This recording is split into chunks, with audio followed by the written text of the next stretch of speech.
Jack Hanahan, ready to take on the Texas Rangers.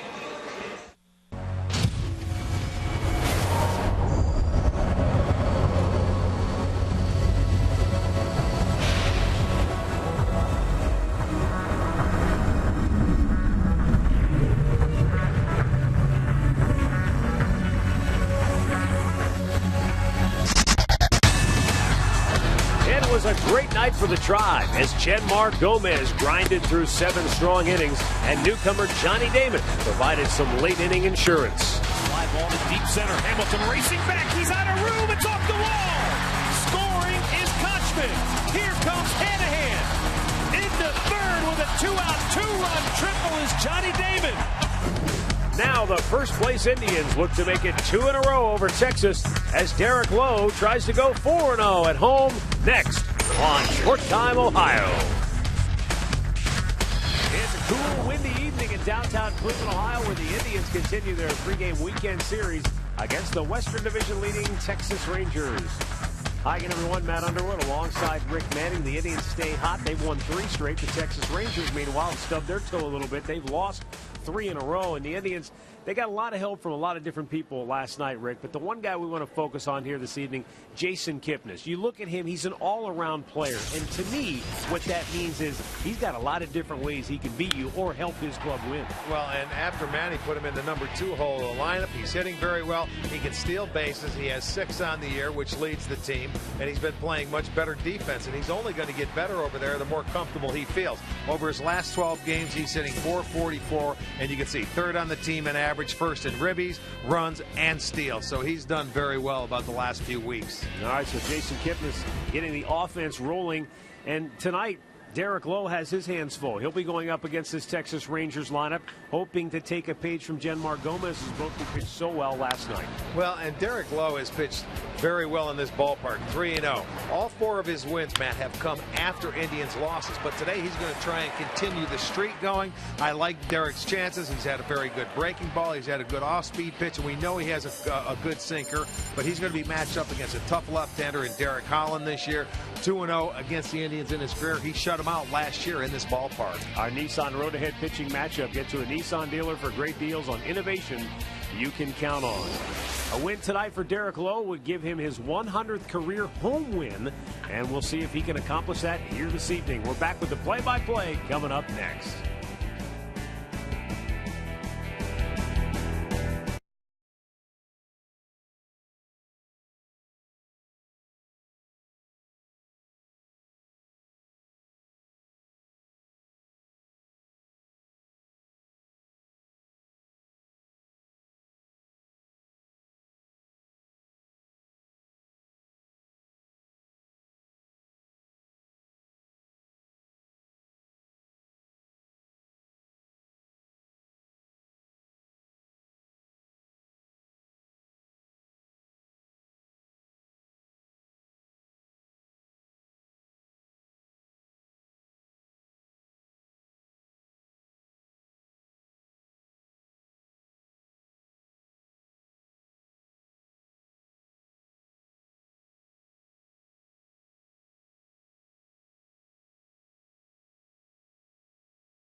The field where the Indians try to run their win streak to 4 in a row here tonight and send Texas to their 4th straight defeat. The Rangers starting lineup for Ron Washington is brought to you by Kia. Ian Kinsler, Elvis Andrus, and Josh Hamilton at the top. Then Michael Young, David Murphy, and Nelson Cruz. Mike Napoli, Mitch Moreland, and Alberto Gonzalez batting 9th.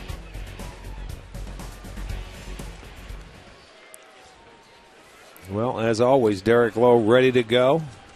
He wastes no time. Misses down low for ball one, and we're underway here at Progressive Field. 58 degrees, our game time temperature.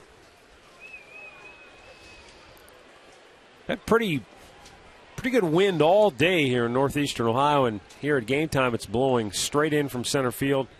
Anywhere they tell us from 15 to 25 miles an hour. Kinsler with a long fly ball to left. Back goes Duncan. On the track to pull it down, one away. Let's take a look at the starting pitcher for the Indians, Derek Lowe, brought to you by MLB.com at Bat12 for your iPhone, iPad, Android, and Windows Mobile.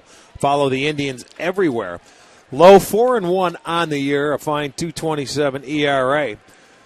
10 walks, 6 of those came in one game, and that was the losing effort. All 4 of his wins have come after Indians' losses. In his career, he has 3-3 against the Rangers with 5 saves, but has pitched very well in this ballpark, 3-0 this year. A strike to the outside corner.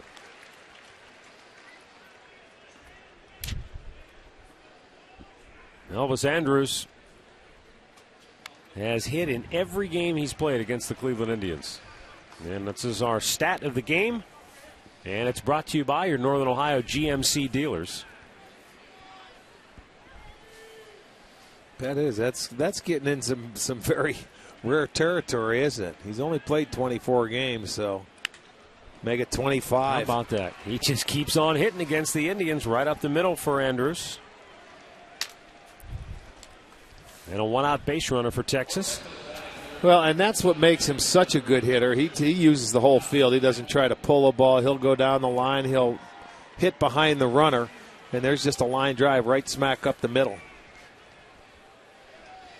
One thing about Derek Lowe, he will give up a lot of base hits because he is a sinker ball pitcher.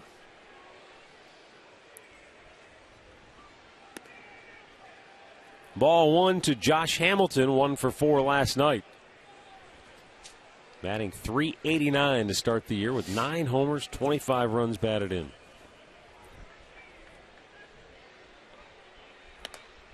Derek coming off a start in his last game here against the Angels, where he shut him down. 7 2/3 innings, 3 hits, did not allow a run.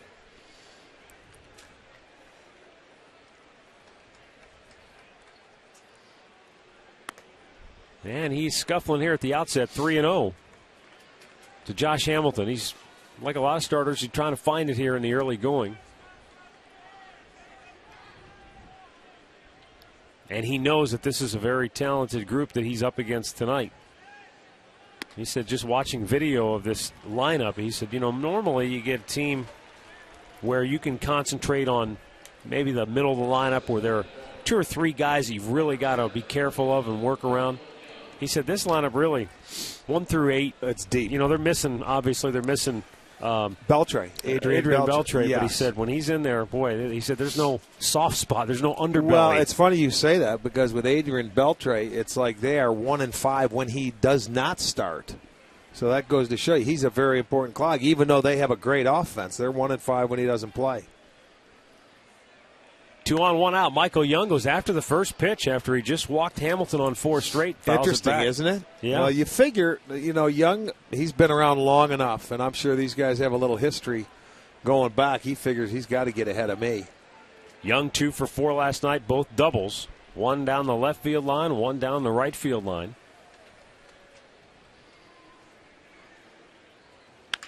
There you Chopper go. to short. Cabrera to Kipnis. Not in time at first. A little slow developer there, and there are 2 down as Andrus goes to third on the play. Let's take a look at that Indians defense today, brought to you by Pat O'Brien Chevrolet, saluting the men and women defending our country, watching on the Armed Forces Network. Duncan in left, Brantley in center, Chu is in right, Hanahan at third, Cabrera at short, Kipnis at second. Santana gets a start at first tonight with Lou Marson behind the dish. Left-handed hitting David Murphy.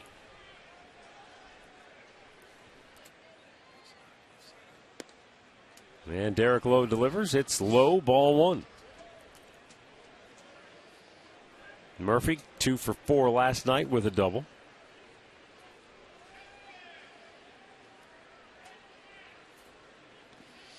Good block by Marcy. For the Rangers for the last few years, he gets more playing time because he fills in here, if a guy goes down, but he deserves his playing time. He goes out and he's a good player that is not really what you consider an everyday player.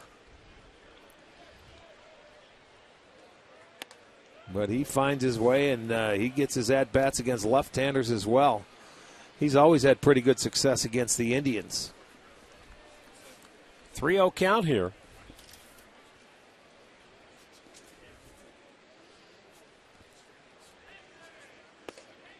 And that one right down Broadway.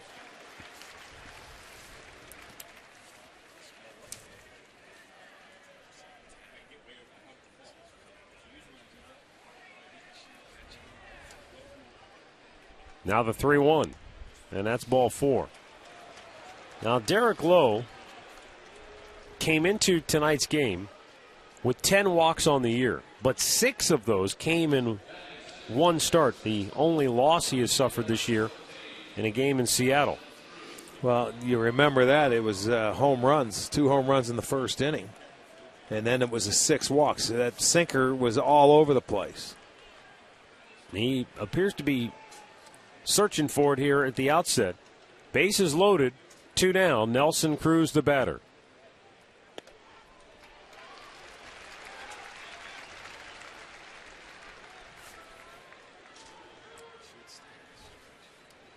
Cruz 1 for 4 last night. A ball and a strike to count.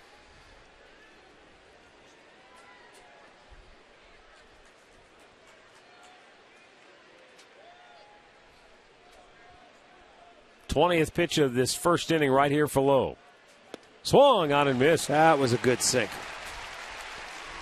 That was a good one. Looked like the pitch before. He comes set. He rushes it sometimes, but a lot of times he looks really fidgety out there, so you can't tell if he's rushing. But it seemed like he slowed down a little bit and had very good movement on that sinker.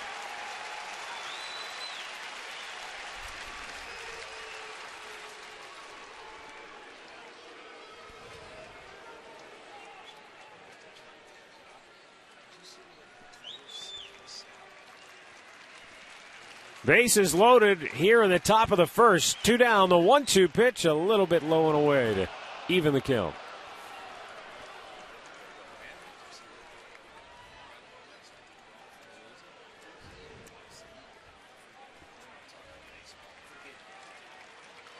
Nelson Cruz digs in. Now the 2-2. Slowly chopped. The shortstop Cabrera unloads in a hurry to get him.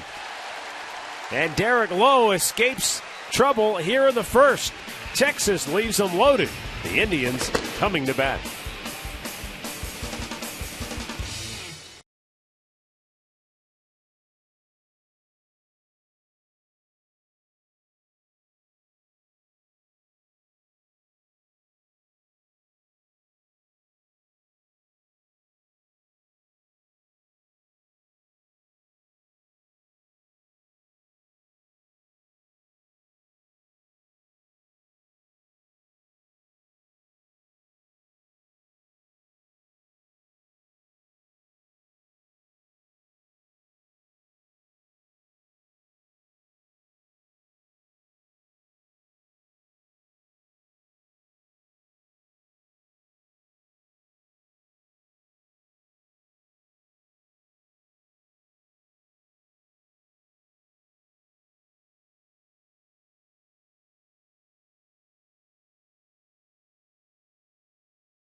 Bottom of the first inning here at Progressive Field, and the Indians starting lineup brought to you by Progressive Insurance, proud to be the official auto insurance provider of the Cleveland Indians. Michael Brantley, Jason Kipnis, and Asdrubal Cabrera at the top. Kipnis has hit an 8 straight. Then it's Santana, Hafner, and Chu, followed by Shelley Duncan, Jack Hanahan, and Lou Marson. 25-year-old Derek Holland, a native of Newark, Ohio, is making the start tonight. His sixth, the 2-2 record, 5.13 ERA. And, his first 2 starts, very, very good. His last 2, he was roughed up a little bit by Tampa and New York, a couple of teams from the East. But this guy, mid-90s fastball with a slider and a change. Good stuff. And Michael Brantley looks at a first pitch strike.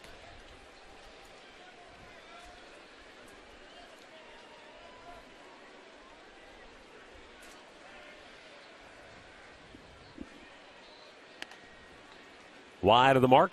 1-1 to count.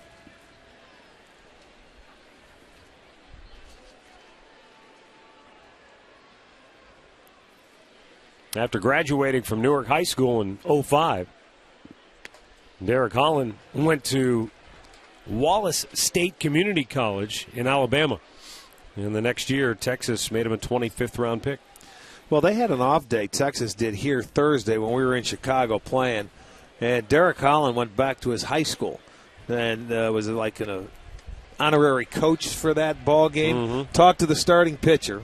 The kid went out, he threw a no-hitter, but he walked 7. But they won. So he had a chance to get home, and it was a good day for him. Good off day. Swung out and missed. And Derek Holland gets a strikeout to start the game.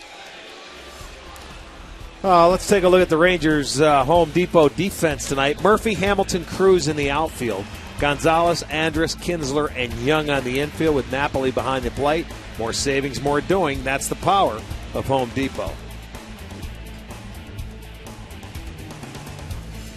C.B. Buckner calling the balls and strikes tonight. Dale Scott, the crew chief, over there at third. Jason Kipnis, 2 for 4 last night with a double.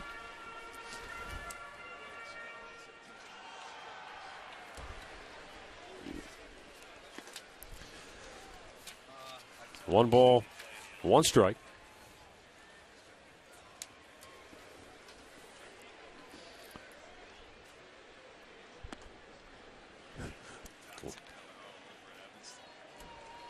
Kipnis has held his own against southpaws, hitting .263. He's hit 2 homers off lefties. Grounder to short. Andrews throws him out. 2 down.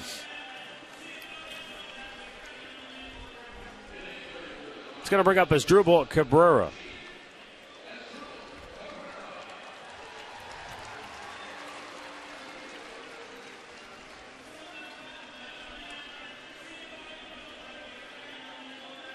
Showing off the Red Sox tonight.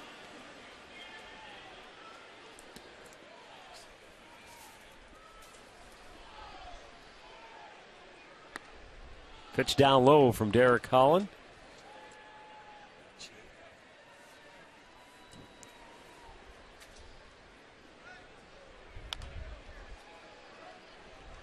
The Indians began the day with a 1.5 game lead over Detroit in the American League Central Division. Tigers lost at home to Chicago.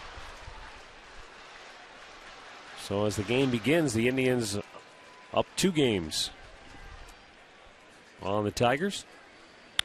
Cabrera with a 2-out floater to left. That's going to drop for a base hit. And now Asdrubal has hit in 4 straight games.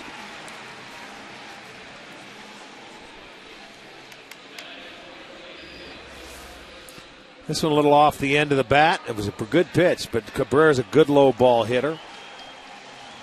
Gets it out there for a 2-out single. You know, for Holland on the year, amazingly, left-handers are hitting .321 off him, where righties are hitting just .219.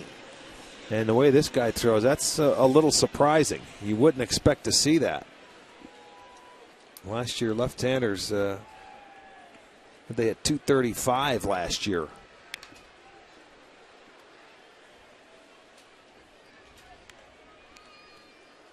Carlos Santana.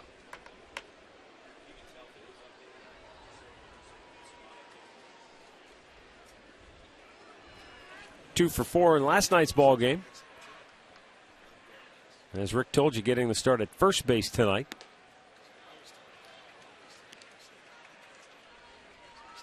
They appeal, and he did not go around, says first base umpire Angel Campos.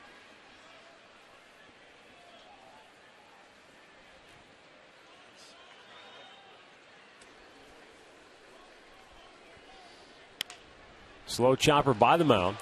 Andrus will tag the bag just ahead of Cabrera, and then a nice little flip to avoid him as he popped up after the slide. No score after one.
By McCafe iced coffee brewed to perfection in vanilla, hazelnut, or caramel. McDonald's, I'm loving it. By AT&T, the nation's largest 4G network. AT&T, rethink possible. And by your Northern Ohio Toyota dealers.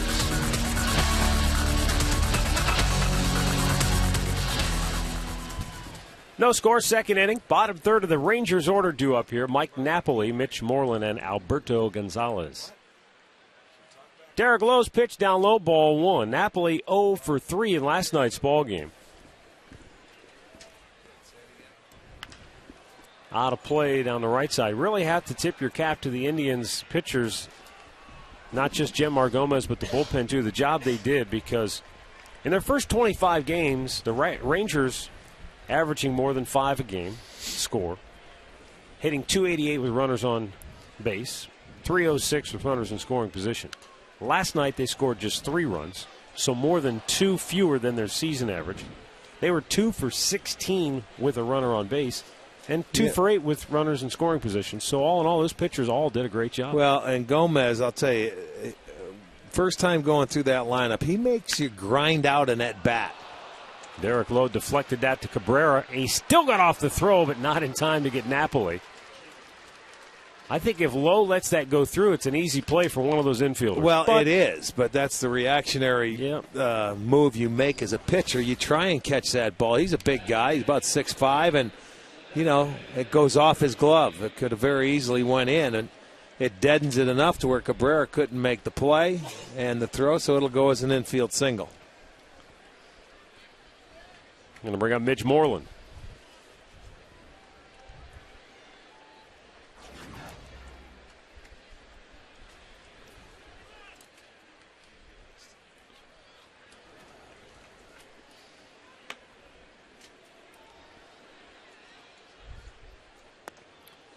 Moreland was going to try to bunt for a hit. He was just going to try to roll it up the third baseline and take what they're giving him with that shift on. Boy, he sure could. That'd be an easy job there. Jack Hanahan, sensing that, starts to slide over a little bit.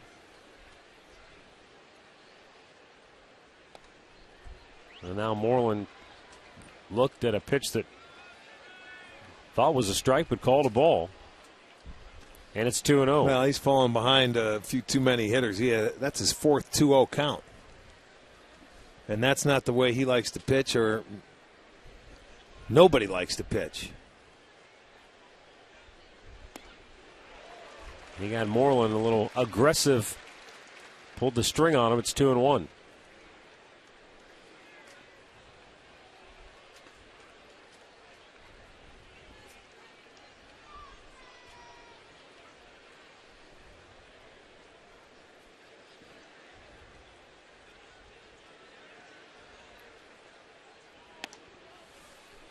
Three balls and a strike.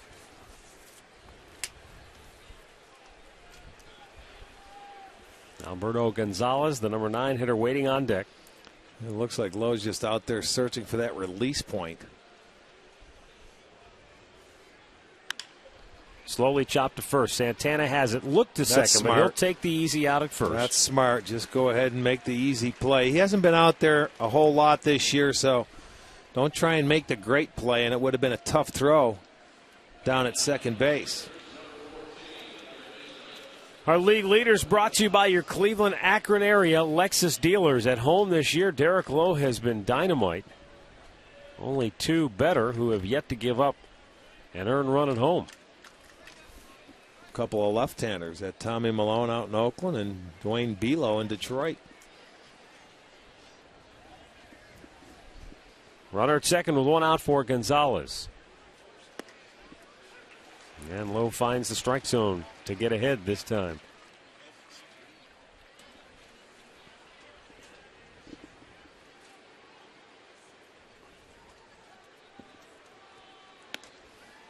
Regardless of age or experience, starting pitchers will have starts where they go out there and they're searching for it, trying to find it. You know, you're just, for whatever reason, you're just out of rhythm, out of whack. Well, and you can go out and warm up and have control of everything, and then go out to start the game and be lost for a while, and then you have to search for it. He's struggling. He's struggling out there tonight, right now, to try and find it. More balls than strikes to this point. Little tapper out in front of the plate. Marson jumps on it. Goes to first, 2 down. Napoli moves to third. Before Ian Kinsler steps in with 2 down here in inning number 2, let's get a look at the trivia question brought to you by AT&T. Who is the last Indians pitcher with 5 consecutive seasons of 15 or more wins? We'll have the answer coming up later in the game.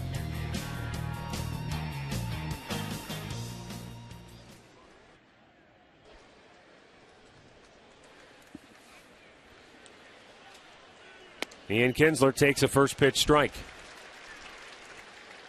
What separates the veteran, the guys with the experience, and that's why I mentioned it doesn't matter if you have a lot of experience or not. You can go through this kind of thing where you go out there and one start, boy, ball's coming out of your hand, great, and you just feel like you can throw it where you want it every time, and then the next start you go out there and you wonder where it all went.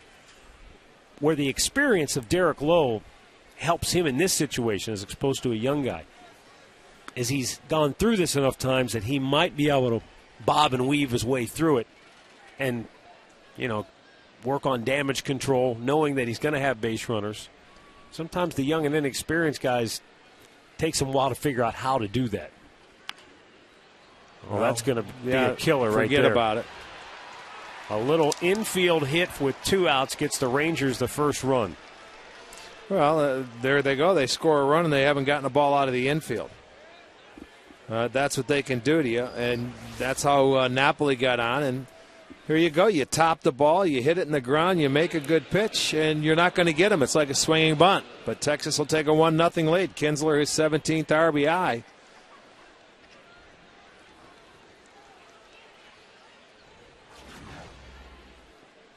So 2 down, a runner at first. And Elvis Andrews, who had a base hit his first time up.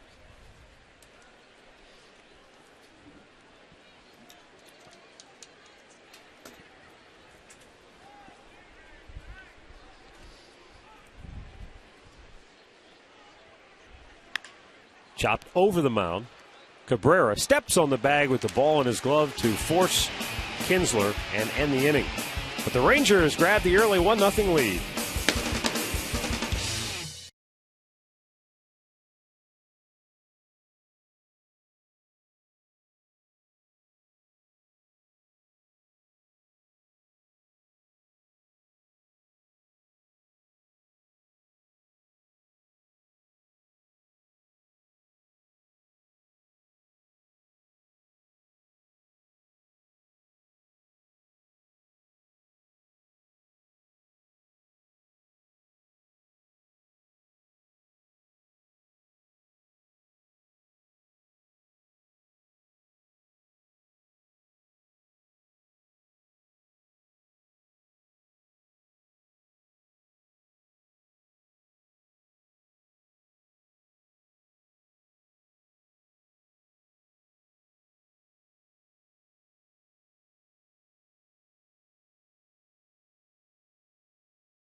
Bottom of the second inning, Travis Hafner, Shin-Soo Choo, Shelley Duncan for the Indians.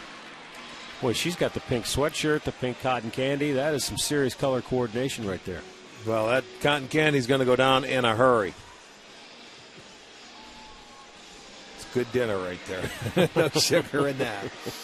Travis Hafner 0 for 3 last night, but he gave the Indians the lead for good with a sac fly in a key spot in the ballgame. And a fastball strike. Derek Holland this year has given up 19 runs all year long, but 11 of them have come in the first 3 innings.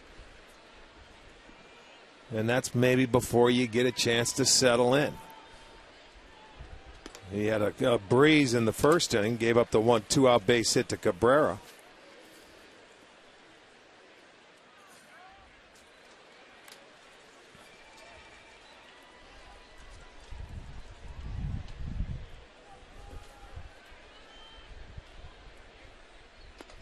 Way outside, a ball and 2 strikes.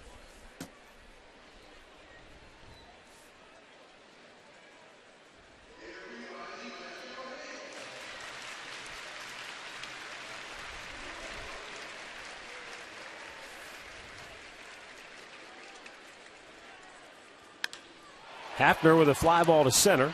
Josh Hamilton cruising back and makes the catch, 1 away. Our great clip of the game from last night.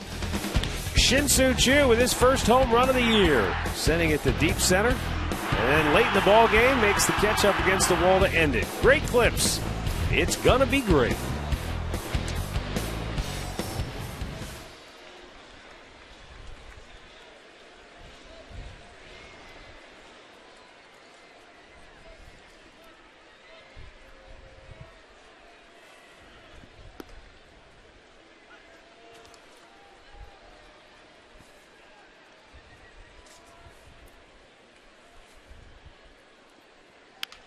Right back up the middle. Andrews almost pulled Young off the bag, but he did a nice job to maintain contact while stretching for the throw. 2 down.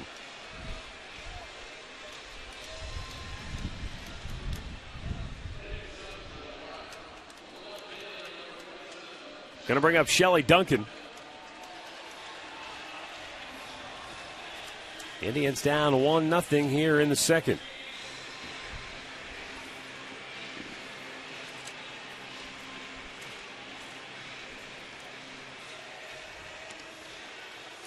Send out our birthday wishes tonight. Chuck Yasenka of Strongville is turning 97 today, and Ruth Honecker of Worcester is 90. So Chuck and Ruth, happy birthday to you both. The 90s club. Yes, indeed. And a ball one to Shelly Duncan. Sat out last night's game.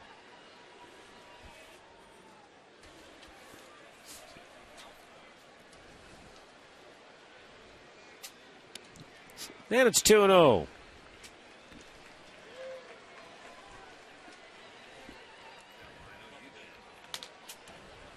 Johnny Damon.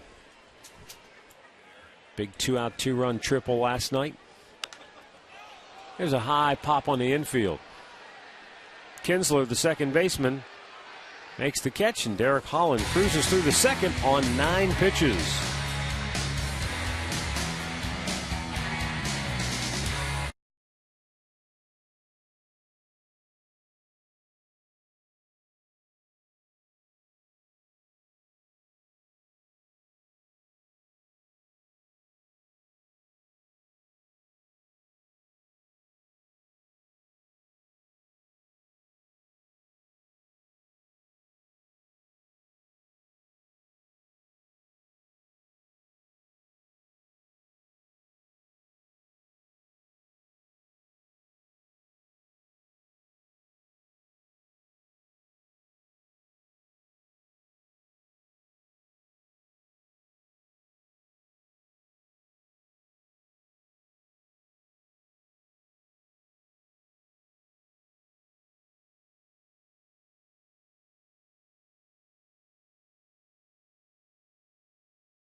Time later in tonight's game, brought to you by Miller Lite.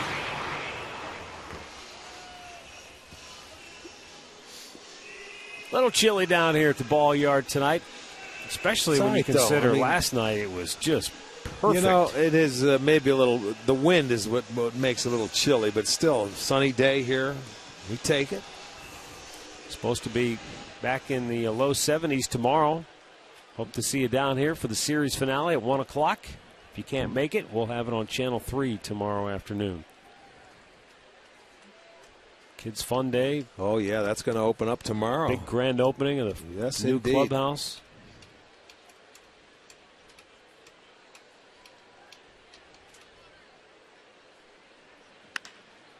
Hamilton trying to beat the shift, goes the other way. Hanahan, long throw.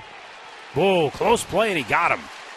I'll tell you, that's how tough that play is. That's a third baseman making that play at shortstop, having to go to your backhanded side, which was not easy, and have to get rid of it in a hurry because look at the speed of Hamilton get down the line. The backhand gets up, and he just barely does get him at first base.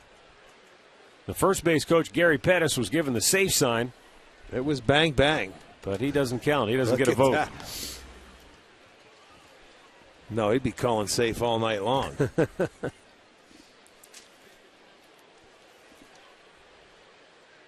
Michael Young bounced into a fielder's choice his first time up.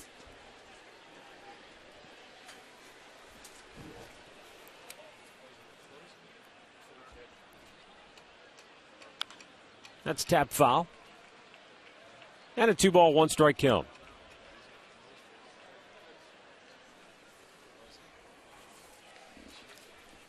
Young has become a guy who can move around and play a lot of different positions.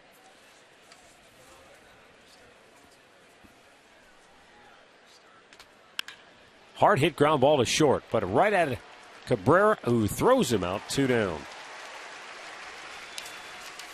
Hey, let's check in right now with our Katie Witham.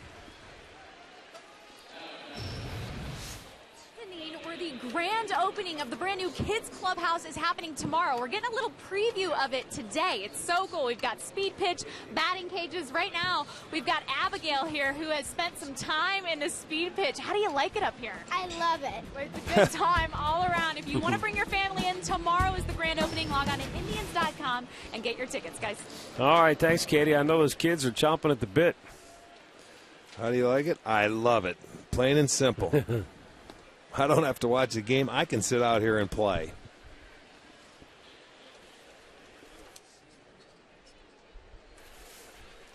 David Murphy walked his first time up. Tries to go the other way, but what a play! Nice. Sign him up. He saved, hey, Ditka almost, he had to bite the dust. There's Glenn Mike went down. That's Mike Ditka. He went down, and the guy saved him. He might have been hit. He knew it was incoming. There he goes. Nice play. Ditka's down on the ground. Made nice tackle. Tackled the tarp. Murphy strikes out to end the inning. The Bears, 1, 2, 3, go the Rangers.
The field 1-0 Rangers. Bottom of the third. Jack Hanahan will lead off for the Tribe. Jack 2 for 3 last night with a home run.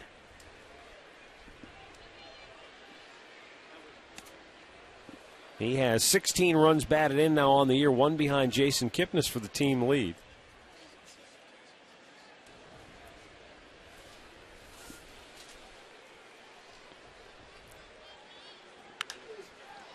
High fly ball, slicing near the stands and out of play.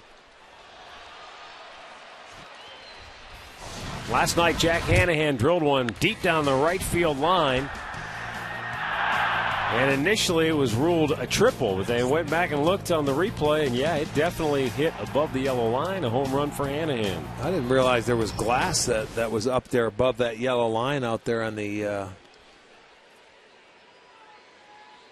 Yeah, when they redid that area, there it is. You can see it. The Budweiser patio, right? They took out that railing. It used to be the metal railing, and replaced it with that glass facing. And let's see if this works out. Bare hand grab and throw by Andrews, who's really made some terrific plays already here tonight. He's having a great year defensively. Only one error on the year, and this young man, they always felt he was going to be a Gold Glove type of shortstop. And I think he's finally starting to get it. He doesn't his head's into the game now defensively. Well, you know, down in Texas, the summertime, that infield can get baked. It can get hard. It can be tough. But sure can. I agree. I mean, I think he's got all the tools to be a terrific defensive shortstop. You know, a lot of times when you're a young player coming into the league, no matter how much talent you have, you may make errors just from lack of concentration. But he's been around long enough. His whole game is really developed.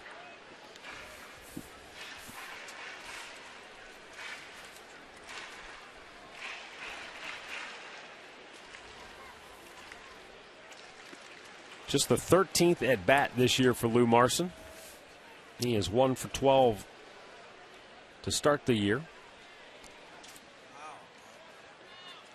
It's his second start of the week. He also started a game when the Indians were in Chicago earlier this week. 2 balls, 2 strikes.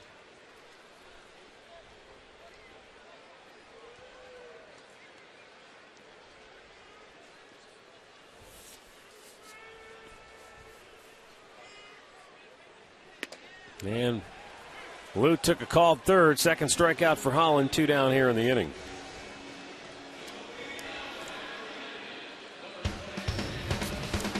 Let's look at our University Hospitals minor league update. Francisco Lindor hitting over 300 in 26 games so far at Lake County. A 5-0 win last night. He had a 2-run homer, stole a bag, and scored a pair.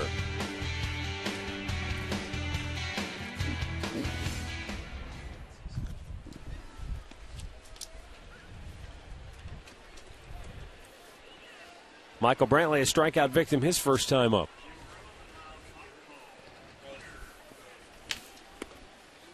Baltimore Orioles stay hot. They got their 18th win this afternoon. They beat up Boston 8-2.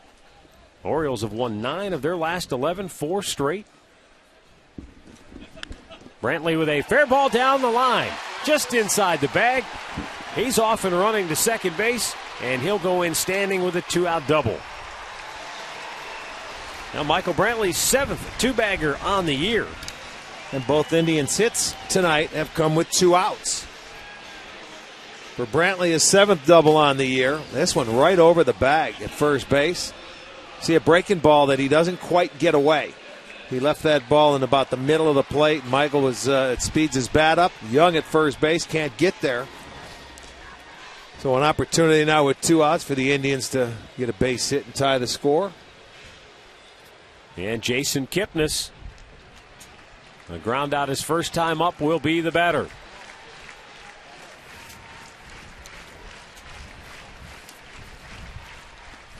And he takes a first pitch strike.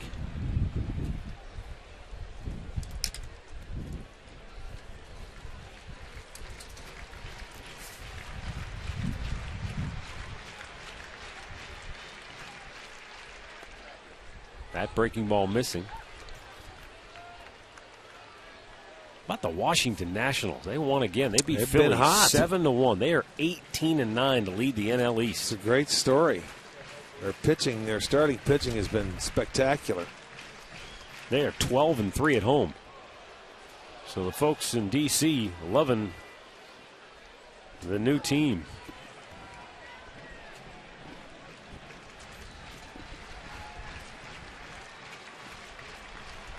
Now the set. The 1-2 pitch to Kipnis. And a little bit outside.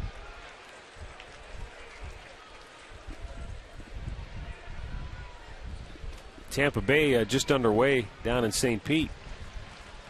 If they don't win tonight, then Baltimore would just be a half game back in the East. You'd have both Washington and Baltimore either at the top or near the top of the standings in their respective divisions.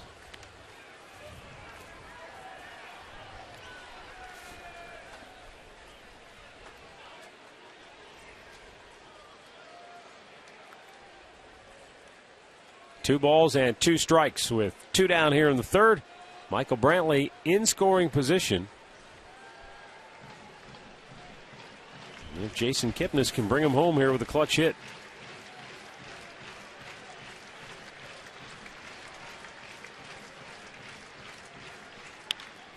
And a big bounce to first. Young with a terrific stop, and he just does beat Kipnis to the bag. So the Indians got one by Young. But the second one, he makes the stop and keeps Texas on top.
2-0 Texas. We go to the 4th inning.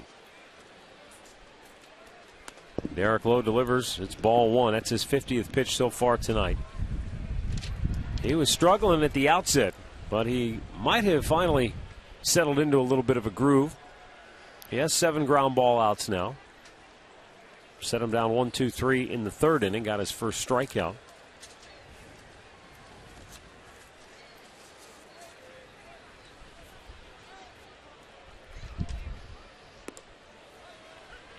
And it's 2-1.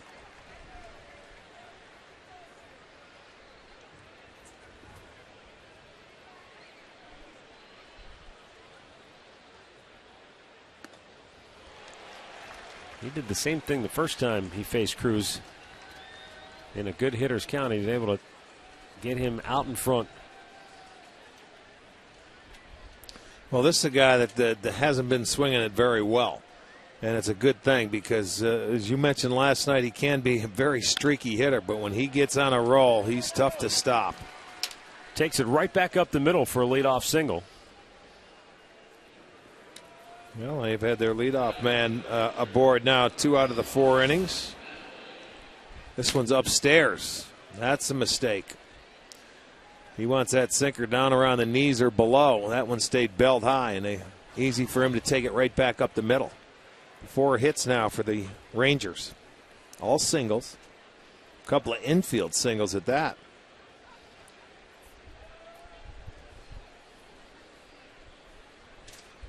Mike Napoli looks at a pitch just off the outside corner. Indians almost turned a double play in the 1st inning. They have turned a double play in each of their last 5 games.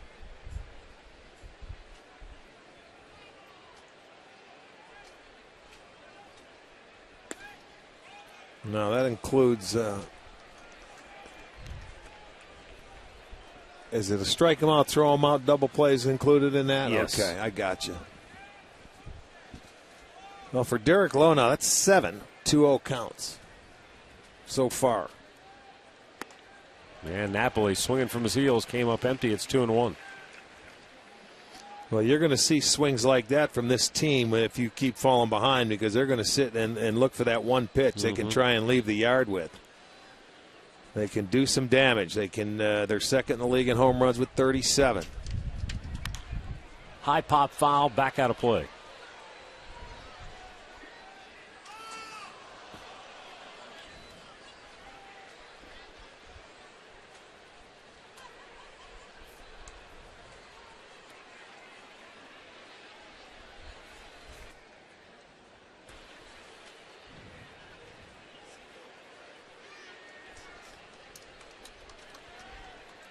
Derek Lowe working with Lou Marson behind the plate tonight. Fastball away, up the middle, and it's through. Again, how do you like that? Just a pure seeing eye single right there.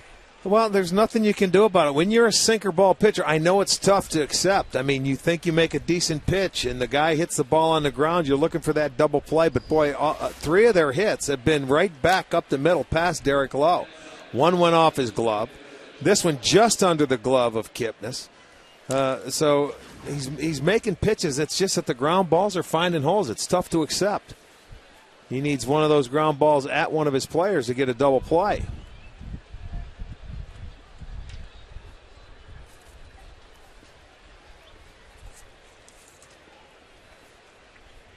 Mitch Moreland bounced out his first time up. And it's low for ball 1.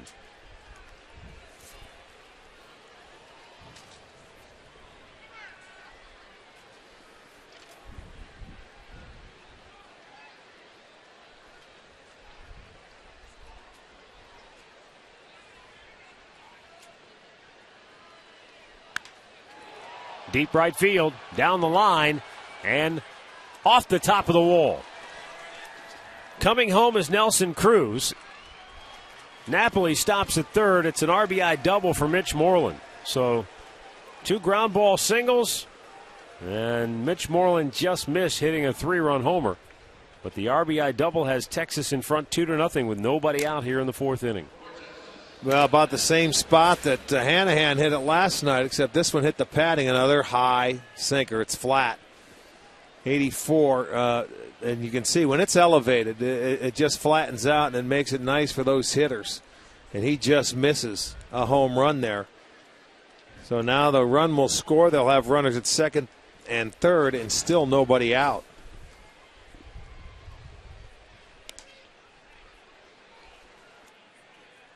Alberto Gonzalez. A little tapper right out in front of the plate his first time up.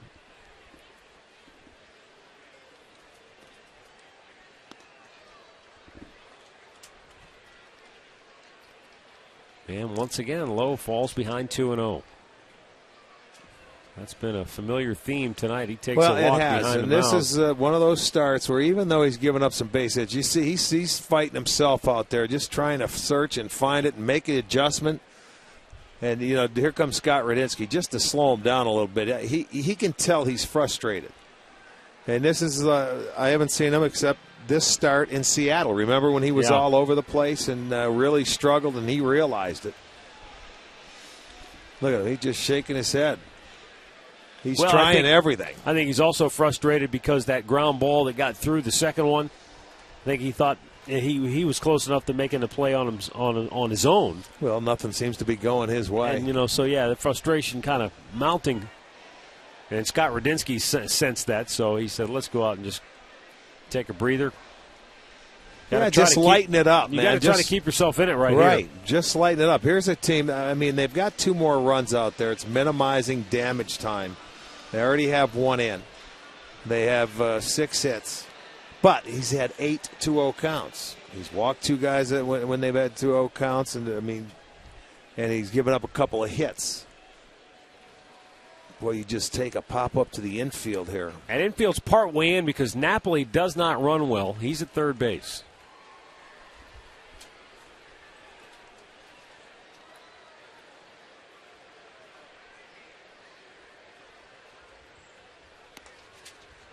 Caught the corner.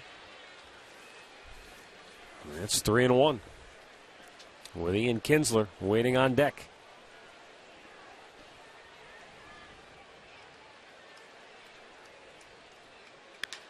Hard hit ground ball to short. Cabrera tags him out there. Throws to first. Double play. What a heads up play there by Asdrubal.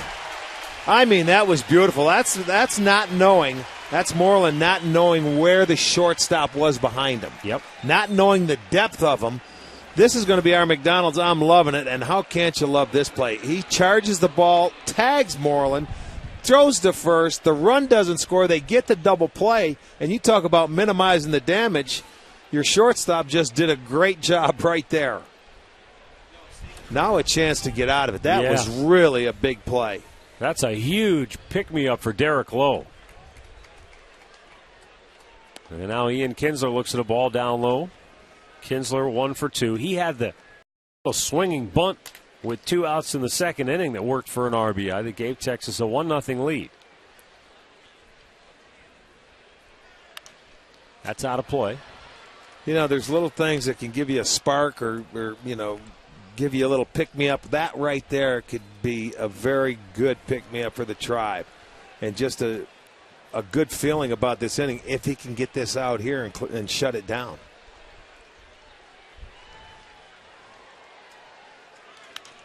Out of play again. It's 1-2. So now Derek Lowe getting ahead in the count.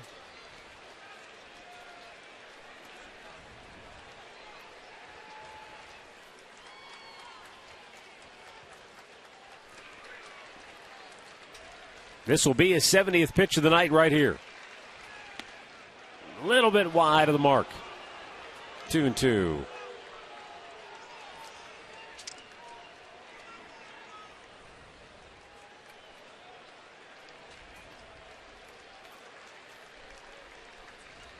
The right-hander fires.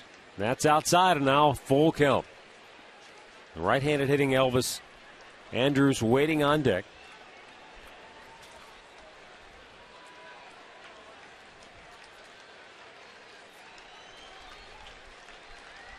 Payoff pitch. Back to the screen.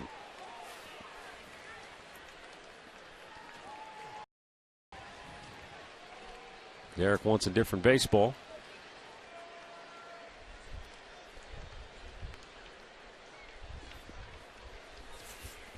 Three straight hits to open the inning for Texas. A couple of bouncing ball singles, and then the RBI double off the top of the wall by Moreland. Moreland erased on the double play turn by Cabrera. Payoff pitch, bounce to third. Hanahan. Nicely done. Guns it over. Got him. Beautiful. Just a terrific job by Derek Lowe, backed by his defense to get out of major trouble here in the fourth. It's 2-0 Texas.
Is that a mustache, or is that for under your eyes? One kid's a little eye black, maybe? Yeah. One guy's wearing it well. Rocking the Cinco de Mayo outfits here at Progressive Field, even though they're Ranger fans. Breaking ball in there for a strike. They may have a little tequila in that water bottle.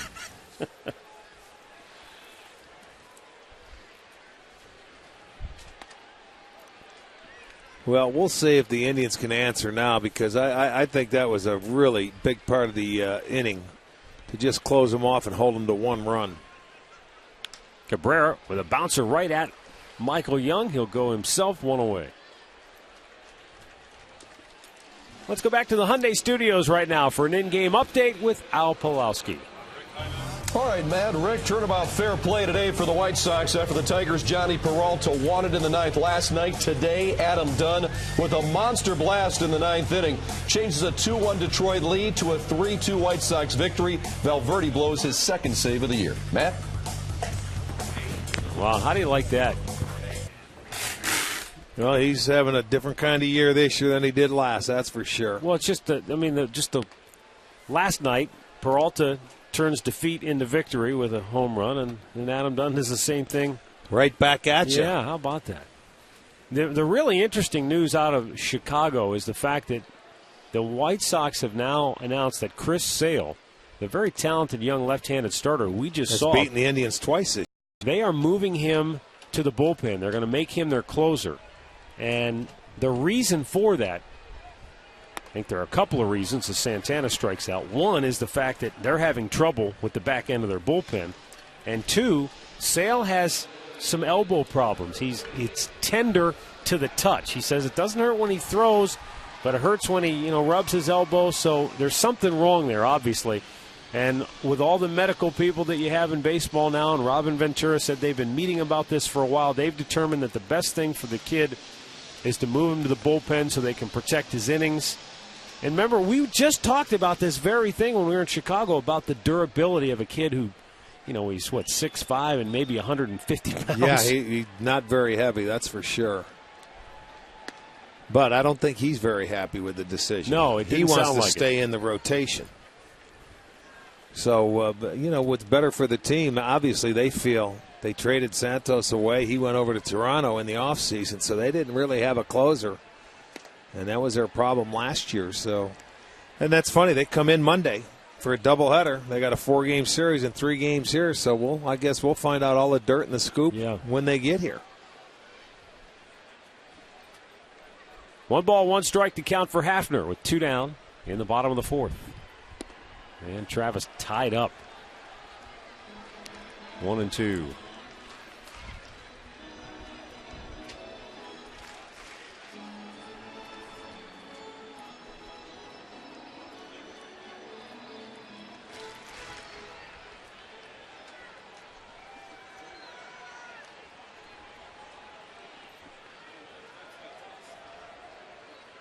Slider misses. 2 balls, 2 strikes.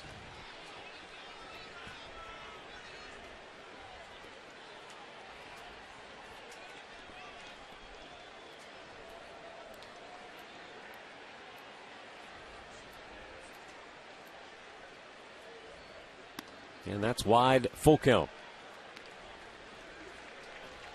Yeah, interesting, he went inside and really tied him up with that good pitch. And then went slider away and fastball away. Then away. This doesn't want to make a mistake in there. I was just thinking about them because Napoli's caught a couple of his games and Torrealba's caught 3 of them.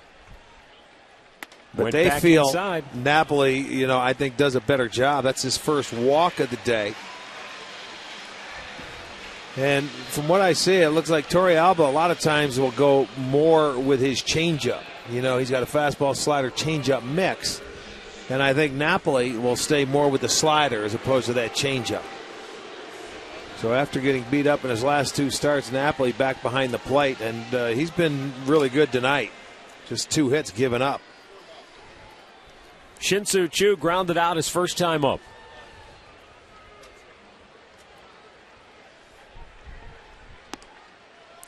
All of the Indians' damage have come with 2 outs. 2-out single in the first by Cabrera. 2-out double in the third by Brantley. 2-out walk here. So they haven't been able to get that leadoff man aboard or start any inning to put any pressure on him.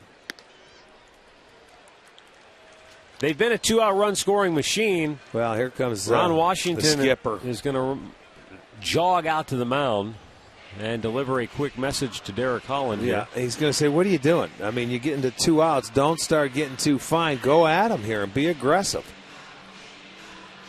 Injury report brought to you by Elk & Elk. Serious lawyers for serious injuries. Call 1-800-ELK-OHIO. Pablo Sandoval broke the hamate bone in his right hand last year, and because he's a switch hitter, now he's broken the other one.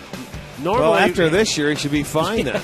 Normally, a hitter will break that bone in their bottom usually their hand, bottom or top hand, depending on where they lay the barrel or the knob of the bat. And that's a shame for him. 2-0 pitch now to Choo. Well, that's what Michael Brantley had last year, right? The hamate bone. Just a lazy pop. Wind pushing it into foul ground, but that'll end the inning. 4 complete, 2-0 Texas.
Panini's with 17 locations in Northeast Ohio.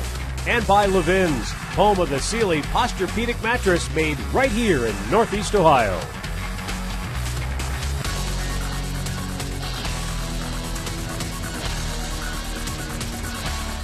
Two 2-0 Texas on top.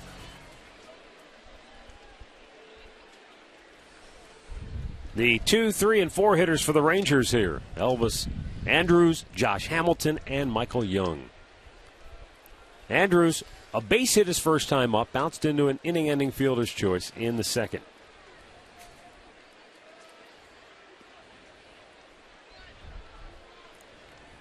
That's been a reoccurring count tonight, 2-0.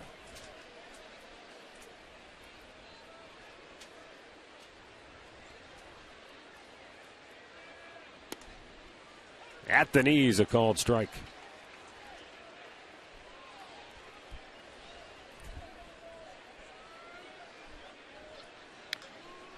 Hang that right down off of his leg.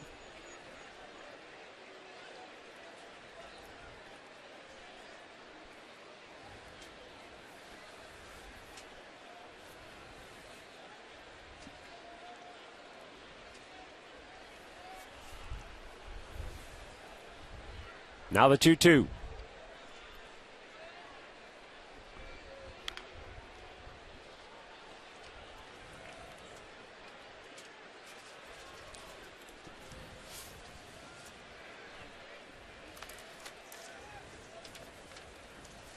Texas has had their leadoff man aboard twice tonight, and both times he has scored. Wow, this kid. And now another leadoff base hit. Make it 3 times. We already told you he's hitting 25 consecutive against the Indians. And a pretty good approach going the other way. So, third time, their leadoff man aboard. There's that sinker. And takes it the other way. Good approach. But now you're getting into the meat of the lineup.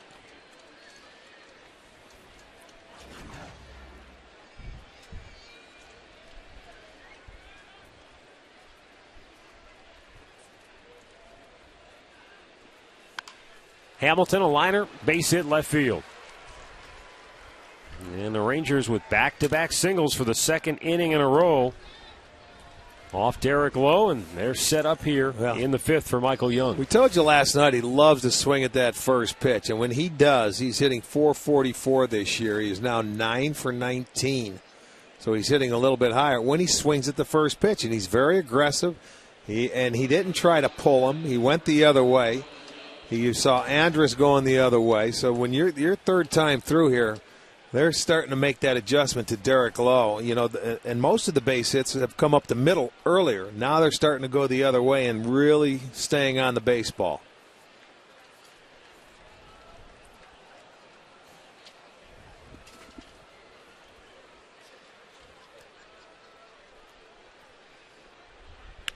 Right back up the middle, double play ball. Cabrera steps on the bag, goes to first, and they turn 2. So once again, Derek Lowe gets a big double play ball. And with more on the Tribe's defense, here's Katie Witham. Boy, Matt, they've been coming up big lately, haven't they? The Tribe defense sitting 4th in the AL in fielding right now. Steve told me it's all because of scouting and preparation. Before every series he meets with his teams, they go over what each player does at the plate and what they do in different count situations, and then they make the adjustments from there. So much. Positioning is such an important part of defense, and knowing the hitters and, the situation, what they like to do.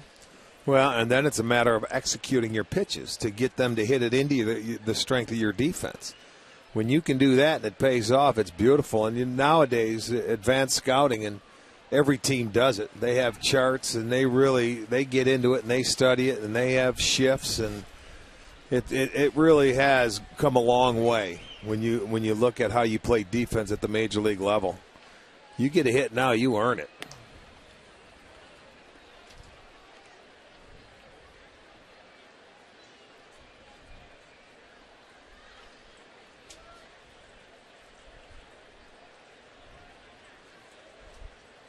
Well, even without computers and spray charts, you did it. I remember Robbie Alomar did it guys pay attention. They know. You play, you see guys, you know where they're going to try to hit the ball in certain counts when your guy's on the hill, and you make the necessary positioning adjustments yourself out there in the field. Lowe gets out of trouble once again. Can't say enough about the job he has done tonight. 2-0 Texas as we go to the bottom of the fifth.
What would have got out here in the bullpen? They got a Saguaro out there for Cinco de Mayo. Oh, yeah, that's Andy Marte stopping by to visit us.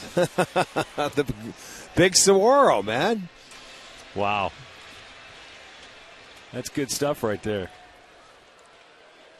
Guys are having fun. Bottom third of the Indians' order here. Shelley Duncan leads off, popped up on the infield his first time up.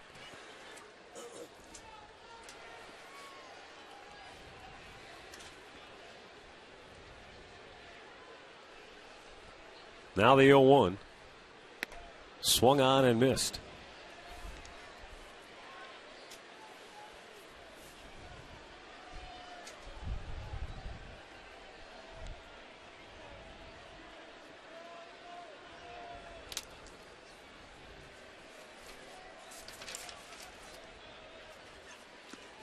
Well, he elevated fastball. Yeah, you see what he did. He got ahead of him, and then he just raises the eye level and puts a little more velocity on it. Here's our Toyota recap. Ian Kinsler with an infield RBI single gave Texas the early lead. Mitch Moreland almost hit a 3-run homer, doubled high off the wall. They got 1 run out of that, and that could turn out to be a big play in this game. 2-0 Texas where we stand.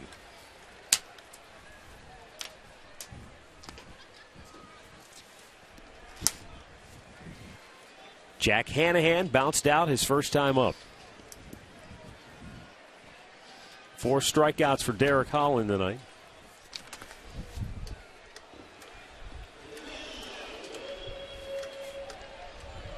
You know, I was trying to look up, Rick, to see if Andy Marte was still playing anywhere. He was with the Pirates a year ago in the minor leagues, but I don't think he signed on with anybody. I haven't heard anything this year, so I'm not sure.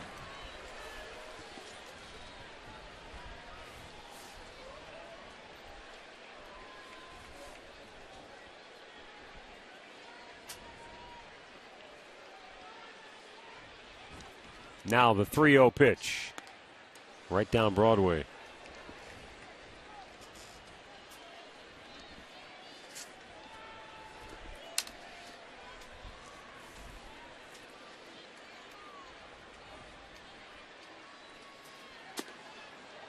Well, there's that elevated fastball again. The last time Holland was here and pitched against the Indians was last June 4th. And he fired a 5-hit complete game shutout. And he's on his way again. He's only given up 2 hits. And he has been in total command of this ball game. Pop back out of play. And every time the Indians have done something, it has been with 2 outs. The 2 hits and then the 1 walk. And other than that, it's been a quiet night offensively so far.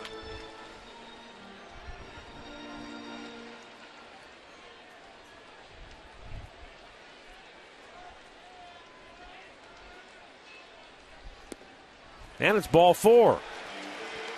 Second walk. And a 1-out base runner for Lou Marson. Well, the new Indians Kids Clubhouse will open up tomorrow. That'll be the first KeyBank Kids Fun Day of the year. And bring out the family. It's a 4,000 square foot play area for kids of all ages on the mezzanine level. Log on to Indians.com or you can call 216-420-HITS. Tomorrow, grand opening. Come on out. Should be a fun day. Pitch down low to Lou Marson, who was called out on strikes his first time up.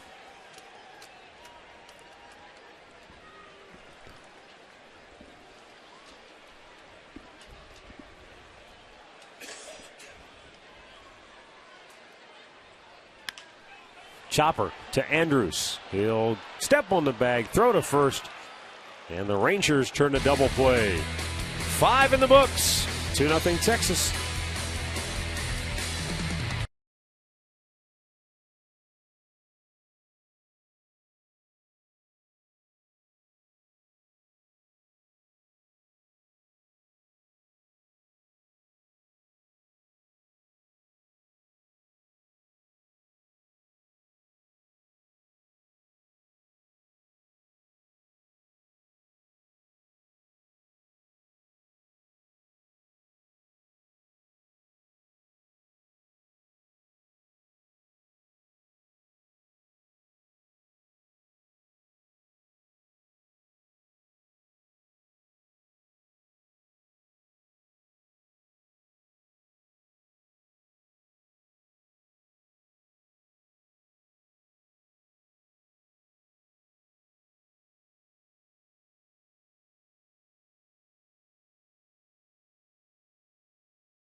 Pick up your Wahoo Bucks $5 discount coupons for the Subway Extreme Fan Zone to an upcoming home game. It's the place to be for a chance to win Subway gift cards, Indians fun money, and get great discounts on your next Subway purchase. Subway, where winners eat.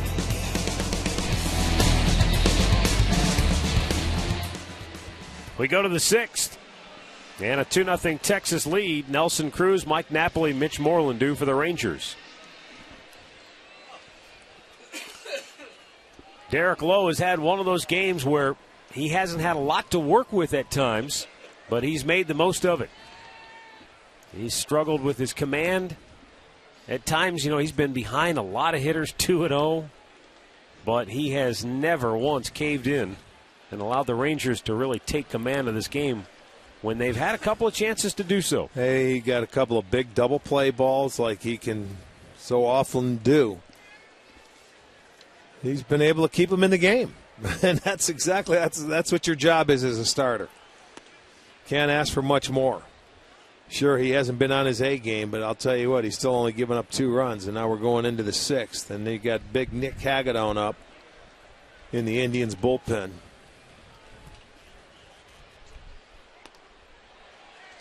Swung on and missed. And hasn't he been behind Cruz all the time tonight, every time up, and he's been able to come back. And Cruz did get the base hit his last time up, going straight up the middle.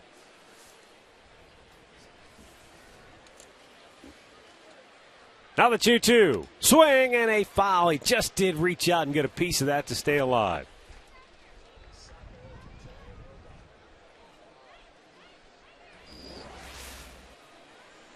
That's hitting the top part, the top seam on that baseball to go straight down into the ground and stay alive. That one he beat into the ground again. Cabrera fires it over to get him one away.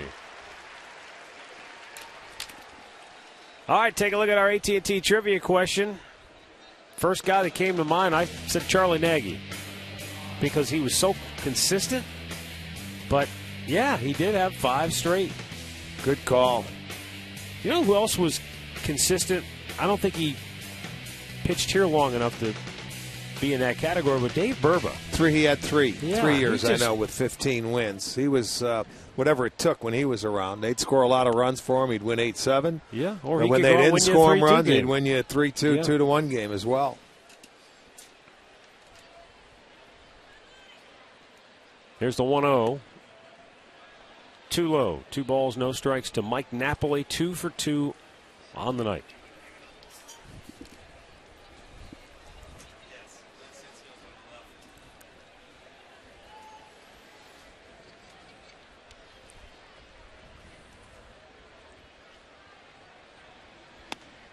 At the knees for a called strike. Right-hander Jairo Asensio has joined Nick Hagedorn in the Indians' bullpen right now, so they've got right-hander and a lefty getting loose. 95 pitches for Derek Lowe. That's number 96. And it's 2-2.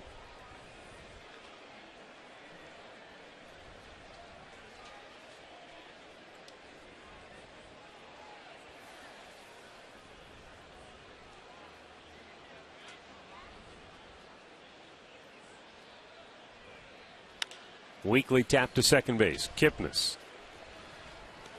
2 away. Hey, tonight is the debut of the Ohio Machine. It's the new professional lacrosse team. This is the 12th season of Major League Lacrosse, but it's the first for the Columbus-based Ohio Machine. They'll travel to Annapolis to face the Chesapeake Bayhawks, and their debut airs tonight at 11:30 right here on STO. 15 ground ball outs now for Derek Lowe tonight.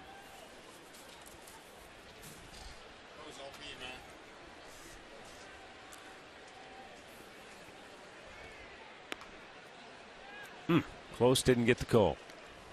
Derek Lowe got out of a bases-loaded jam in the first. Then in the third inning, or I should say the fourth inning, the first 3 hitters all reached against him, and he only gave up 1 run.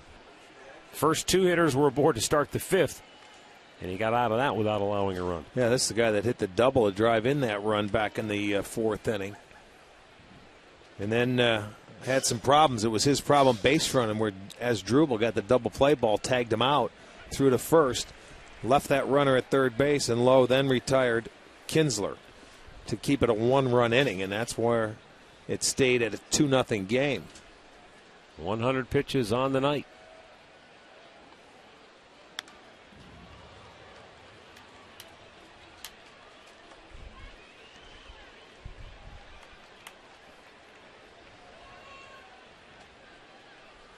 You know, we just talked about Dave Bourbon.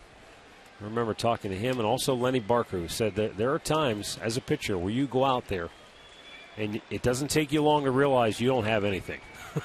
You've got nothing special working. And on those nights, you really feel good if you can give your team a chance. Oh, nice play by Hanahan. Santana almost was able to come off the bag, hold on, and tag the runner, but ball pops loose. Well, he would have had to come off the bag and apply the tag, and Hanahan tried to do it like a shortstop would on the run. You see how he was throwing that ball. His throw is inaccurate. Off comes Santana, but he never caught the ball. You have to catch it first before you put that tag down. That'll go as a base hit.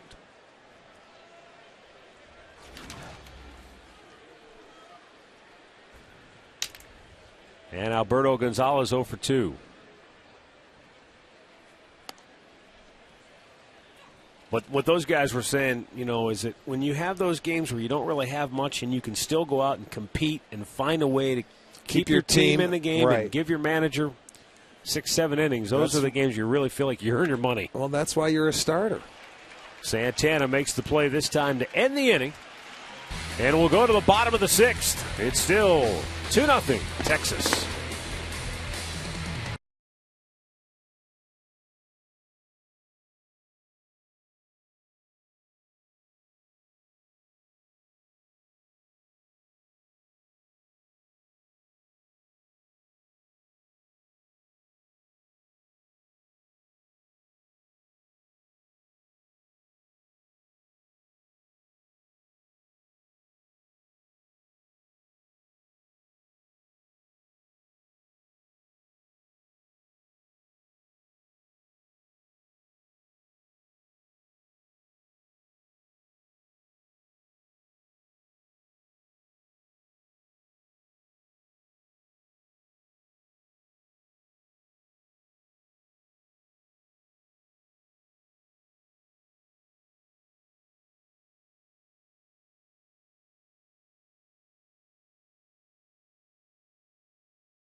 Derek Lowe talking with Justin Masterson.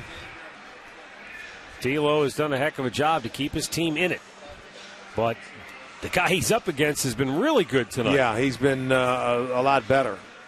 But I'll tell you what, you got to admire the way Lowe has battled. There's no question about it. Now you got to try and solve. You got the third time now you're going through the lineup right at the top. So, and I mentioned earlier coming into the game that left-handers had their way this year with Holland. Believe it or not, they came into the game hitting .321, 9 for 28. Brantley has a hit from the left side, but the Indians only have two. Cabrera has one and Brantley has one. Other than that, the only other base runners were walks.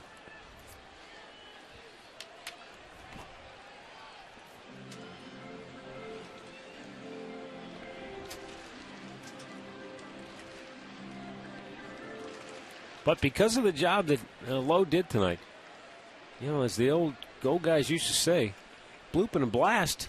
Oh, you're right there. I mean, it's not like it's going to take a ton of work to get back to even here. Hard ground ball right at the third baseman, Gonzalez. One away.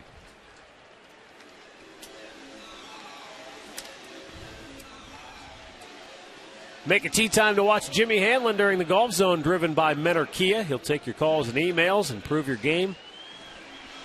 The Golf Zone with Jimmy is Sunday night at 9, only on STO. Jason Kipnis 0 for 2.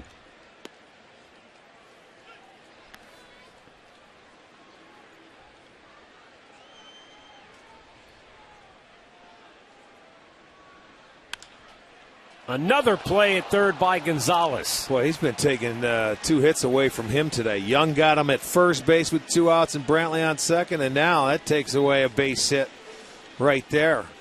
That was a nice play. Watch, he's playing him over to the third baseline. Shot. He dives. It may not have been a double because Murphy was playing him on that line, but it definitely was a solid single. And taken away again. Both left-handed hitters in this inning trying to go the other way, and both denied by Gonzalez.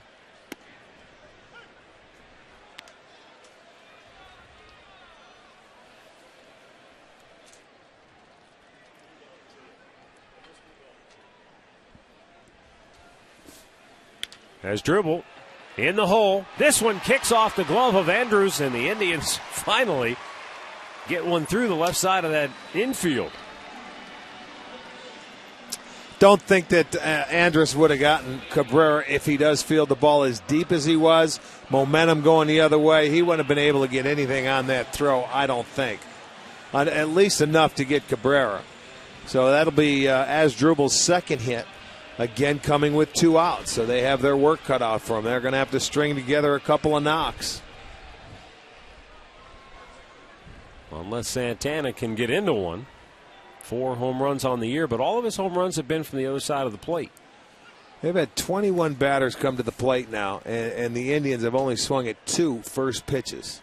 And Santana has done both of them. He's gone up there.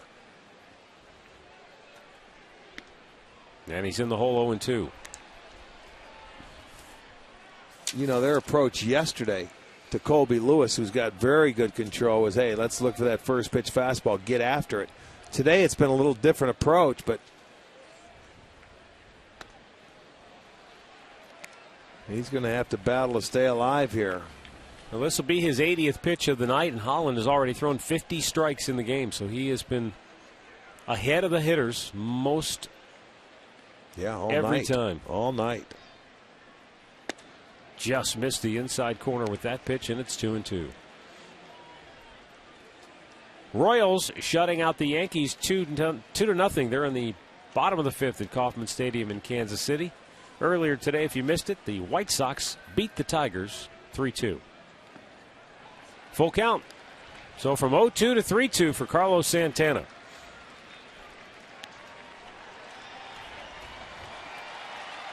Asdrubal Cabrera will get a head start. This crowd hoping to see the Indians offense come to life here, even with 2 out. The payoff pitch, and it's ball 4. So 2 on, 2 out for Travis Hafner. Well, it goes to show you the patience of Santana. You know what? Down in the count 0-2. A lot of guys would have been buried, but I'll tell you what, he found a way to work his way on base. That's a terrific job to keep it going. He didn't get aggressive, didn't swing at that ball in the dirt, and made him throw strikes. So keep it moving for the next guy. Travis Hafner 0 for 1, fly to center his first time up, walked in the 4th. Hafner just 5 hits in his last 31 at-bats. Been in a little bit of a funk here.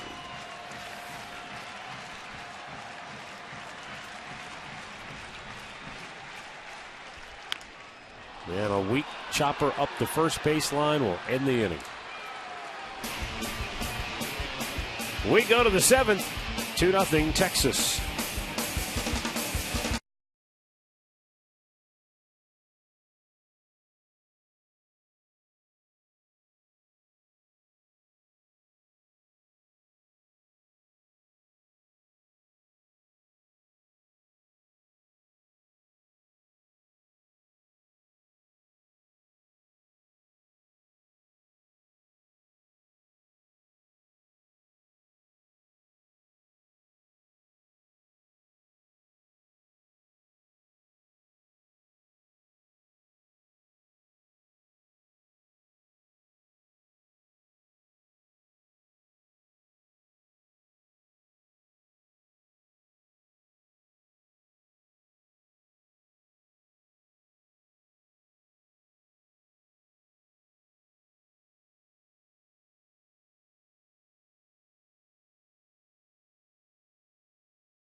on the corner. But we also have arts and crafts. I'm hanging out with Alicia and Kaylee right now, and we are working on picture frames, right? How's it going so far?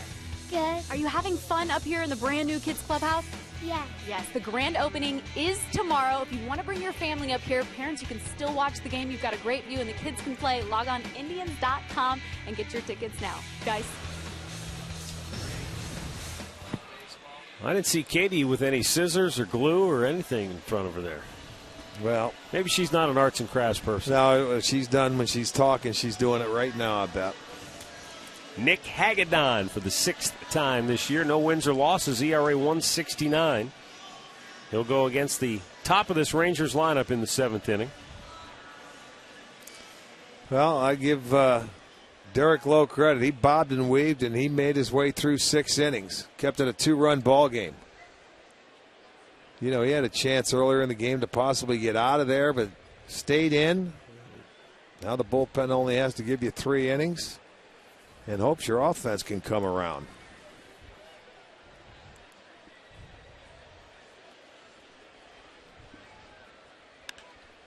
Out of play. Kinsler drove in a run in the 2nd inning when, with a runner at 3rd and 2 outs, he hit a little dribbler up the 3rd baseline that went maybe 45 feet. And that scored Napoli, who had an infield single to start the inning on a bouncing ball that ticked off the glove of Derek Lowe. So early in the game, there might have been a little frustration from Derek just because he had a couple of bad breaks. He wasn't pitching all that well with his command and kind of felt like everything was going against him. And then Sky Radinsky went to the mound. Yeah. And then they made the big double play behind him as Dribble Cabrera got the ground ball, tagged the runner out through to first. And that really was a big turning point, although the Indians haven't been able to offensively take advantage of it.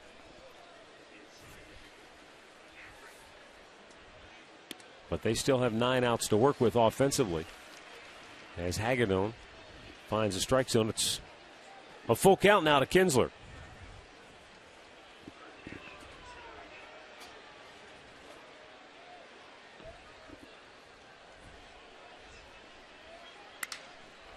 Sounded like he might have broke his bat and a bloop in there for a base hit.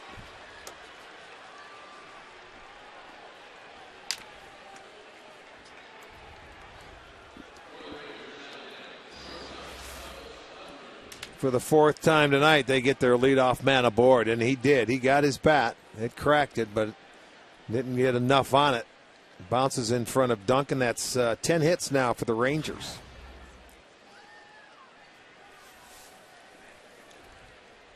And now Andrews, who has 2 of those hits, steps in.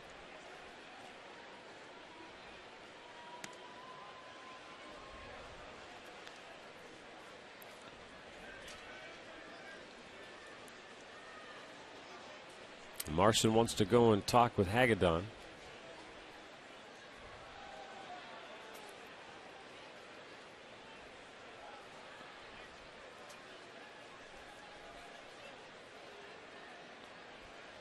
Two runs on 10 hits for Texas. They've stranded 7. No runs, 3 hits for the Indians. They've left 5.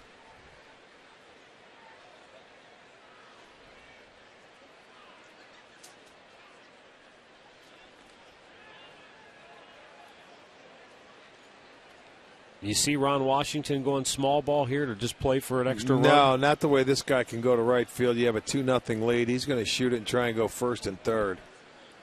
And, you know, he can go to right field. You remember that last time up, he base hit that way. And see, he goes. That's why this guy's a perfect number 2 hole hitter.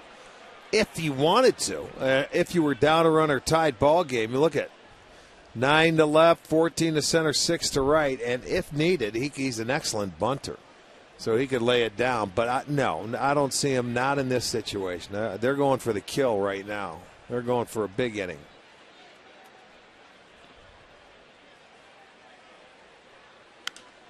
Out of play again, a ball and 2 strikes.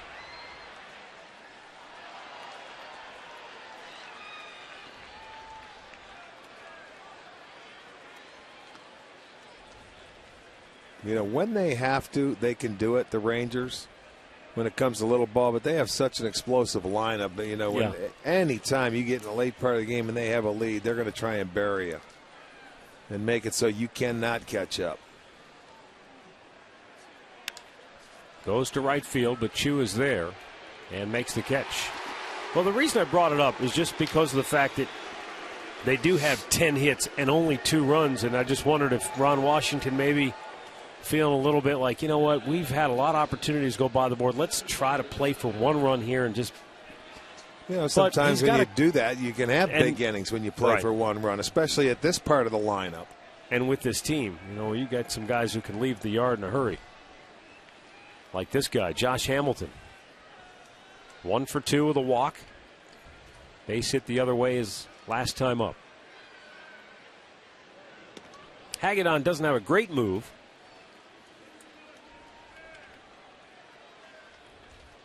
But Kinsler's a guy who will take off if you fall asleep on him.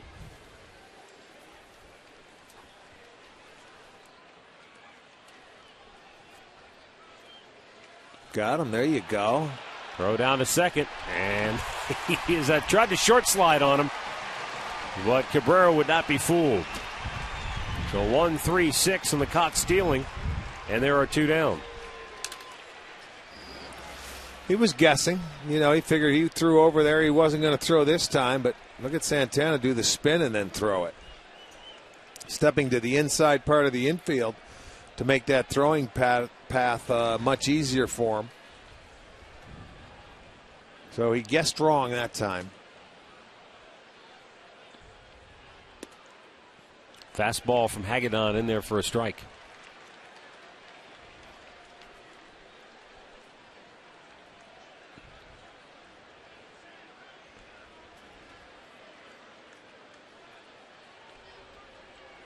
Well, good breaking ball.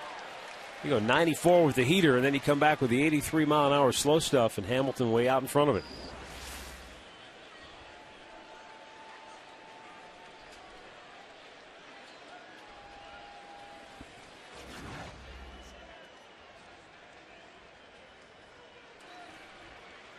Swung out and miss. He blew it by him. Boy, a nice job of pitching by Nick Hagedorn. 7th inning stretch here in Cleveland. The Indians down 2-0 in the 7th inning stretch. Brought to you by the Cleveland Clinic, where every life deserves world-class care. Call 216-444-CARE for an appointment today.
From our Panini's camera, get overstuffed at Panini's Bar and Grill. 2-0 Texas on top. And as we go to the bottom of the 7th inning, Derek Holland has done a pretty good job tonight. He's faced 23 batters, 16 first pitch strikes. We told you he's been ahead a lot. He's had 9 0-2 or 1-2 counts, and the results have been 0 for 7 for Indians hitters. Well, Derek Holland has gone at least 6 in every one of his starts, in all 5 starts, and he's gone 7 innings in 3 of those 5. So he's given Washington some length this year, and really has been in no trouble. I think they've only had a couple opportunities with a runner in scoring position.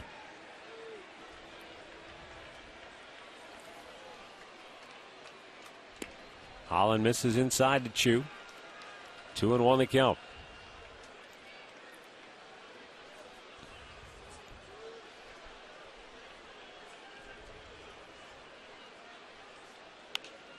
And another weak ground ball. 1 down. Now it's Miller time, brought to you by Miller Lite. Great play made by the fan, and how about our man Ditka? Yes, indeed. He's hiding behind the tarp.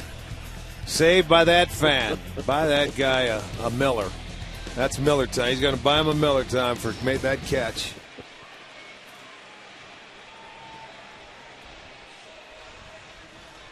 We just need to get Glenn some cigars so we can chomp on those, and then they'll look just like Ditka. We were in Chicago. We should have stopped at his place and got him one. Brought him back the pork chop. Shelley Duncan 0 for 2.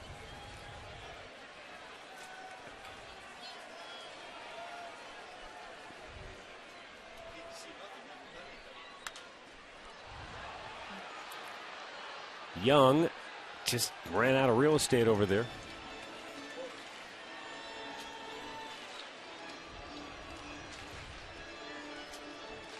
I guess the best way to describe what Derek Holland has done tonight is he's just kind of toyed with them. And as far as changing speeds, and nobody has really put a lot of good swings. He's been ahead of a lot of people. He's he's not throwing a lot of strikes. He's getting them to swing at his pitch. He hasn't missed on the middle of the plate at all. He's getting ahead, and then if you guys want to hit this fastball, go upstairs and hit it. He's expanded their strike zone. He's pitched another terrific game.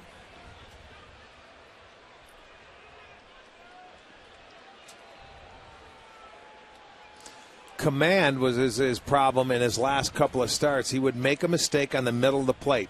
I think he's very conscious of it here, and he's probably worked on it in the side to pitch from in front and expand the zone, not pitch from behind and have to go into the zone. So he really has done a nice job to this point. Yeah, even though it's only been 5 starts coming in, I knew he was better than a 5.13 ERA. No question. His last 2 starts hurt him. But I said he was pitching against the American League East. That's his 5th strikeout. 2 down here in the 7th. Visit MLB.com/fan guide for a chance to win a VIP experience for 2 this year at a World Series game presented by Scotts, the official lawn care company of Major League Baseball.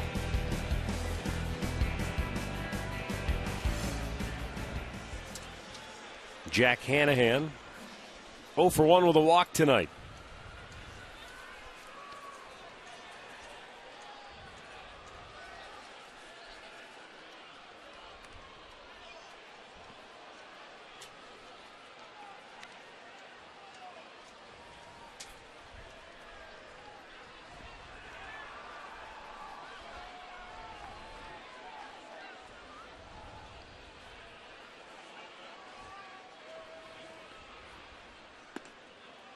A little bit high with that pitch. 2-0 the count.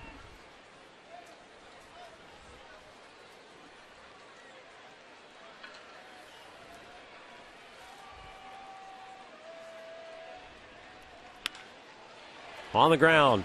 Backhanded by Andrews. Long throw. Dug out by Michael Young. And a terrific play to end the 7th inning. And so the Rangers maintain their stranglehold on this 2-0 ball game.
The Cleveland Indians and may not be reproduced or retransmitted in any form, and the accounts and descriptions of this game may not be disseminated without the express written consent of the Cleveland Indians.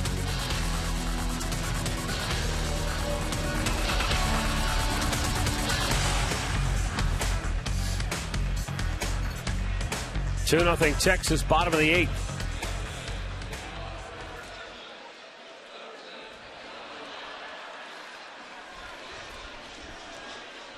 And Nick Hagedorn, who worked a scoreless 7th inning, will stay on for the 8th. He's got Michael Young, David Murphy, and Nelson Cruz coming up.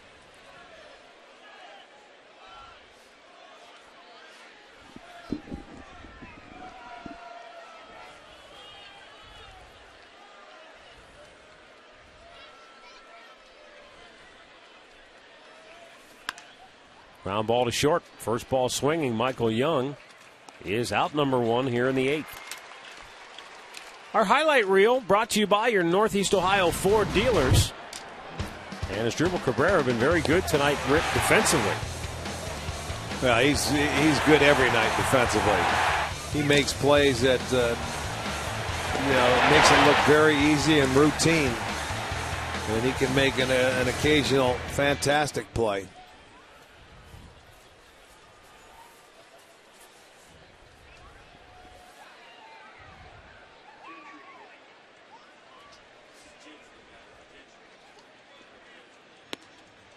Strike at the knees to Craig Gentry, who's pinch hitting for David Murphy.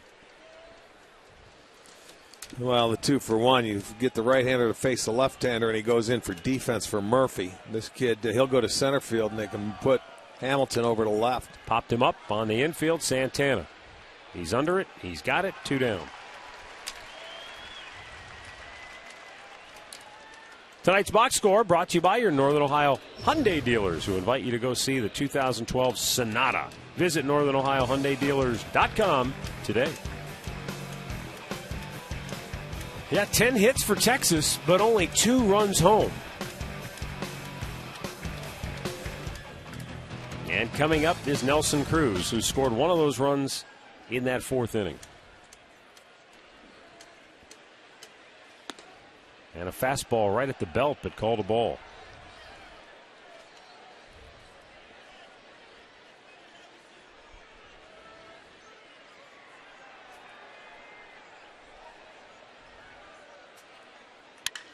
Shatters the bat. What a stop by Hanahan! Gets up, throws, got him!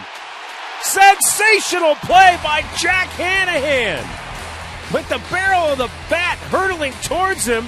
He made a diving stop and a tremendous throw to get Cruz to end the inning.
Greg Gentry, as Rick told you, stays in the game. He's in center field now. Josh Hamilton goes over to left.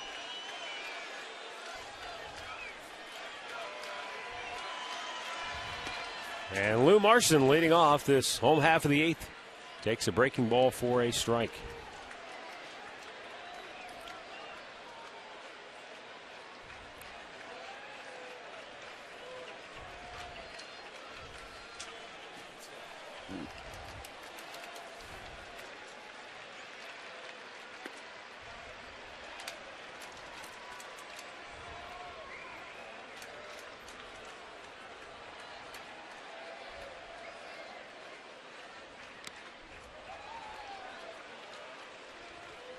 Another 1-2 count.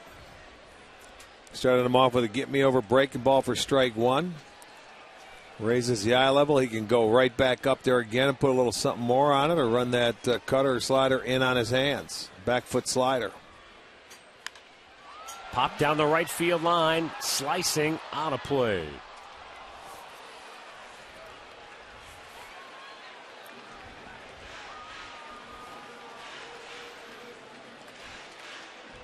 Five teams in the American League have not been shut out this year. Yep. Detroit, Tampa, Baltimore, Cleveland, and Texas. Well, the Indians are down to 6 outs. And he strikes out Marson. That's a half dozen punch-outs for Holland tonight.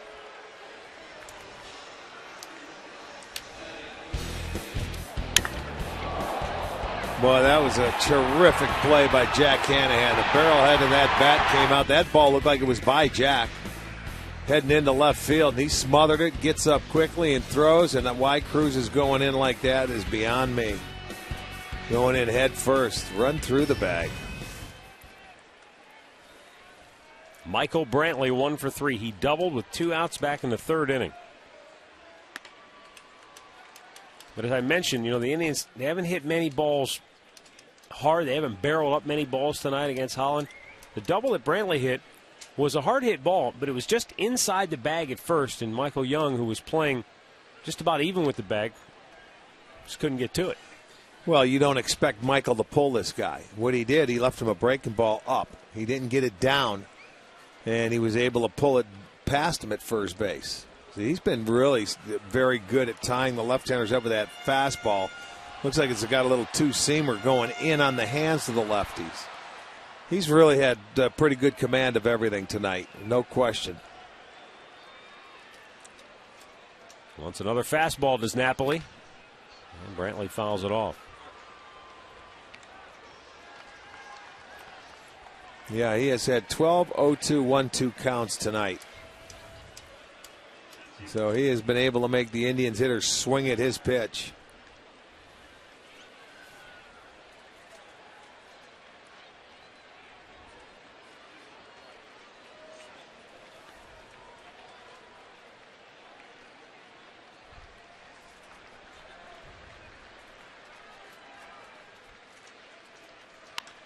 And there's a base hit the other way. Brantley tried the left side his last time up, but he hit it to Gonzalez, the third baseman. This time he hit it over his head. And a one-out base runner here in the 8th brings the tying run to the plate for the Indians. Well, that's a pretty good job. It was elevated, but he was able to just stay on it and don't do too much with it. Just slap it the other way. So Brantley has 2 of the 4 Indians hits. And Cabrera has 2. Everybody else has been shut down, but Kipnis has hit the ball, could very well have 2. But Michael Young made a play on him, and Gonzalez, the last time up, made a play on him. Over the head of Young, it's into right field. Brantley on his way to third. Kipnis with a wide turn holds it first. Indians at the corners with 1 out here in the 8th inning. So they're finally finding some holes. Well, that one, I can't believe that one did. 2 times before that, he hit the ball right on the nose. This one has the right bounce to get over the head because Young has to hold on Brantley at first base. Look at that hit ball hits out in front of the plate into the dirt, and it gets over the head because he is holding on the base runner. Gets past Kinsler.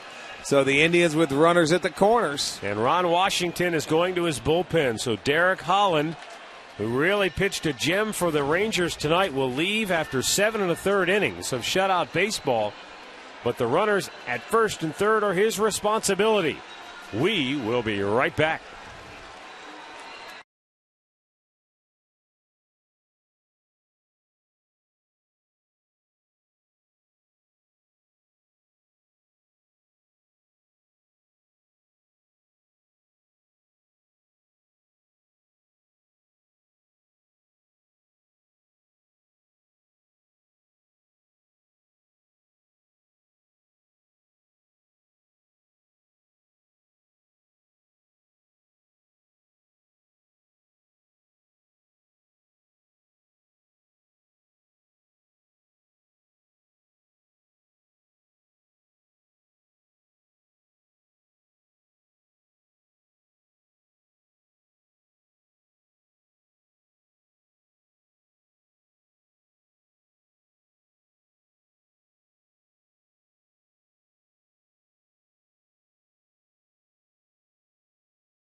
The Indians, Rick and I are donating $5, and Great Clips is donating $50 to the Gathering Place. Our season total, $1,380. Great needs, great deeds, Great Clips. And the new pitcher for the Texas Rangers is Mike Adams. He came over in a trade last year from San Diego. In the postseason last year, he gave up a home run to Tampa in the Division Series. He gave up a home run to Detroit in the League Championship Series. He gave up runs in all 3 rounds of the postseason. Well, he has had 3 straight days off. He allowed a walk-off home run The first batter he faced on Tuesday night in Toronto, to Brett Lowry. Ended that ball game that started him on their losing streak, so he hasn't pitched since. He's allowed runs in 3 of his 12 appearances this year. Coming on with 1 out. Indians finally, first guy that has ever reached third base, I believe, tonight. So they're trying to get on the board. Tying runs are on base. This Saturday night crowd hooping it up. Adams delivers? No, he doesn't. He does the old fake move. Nobody bought it.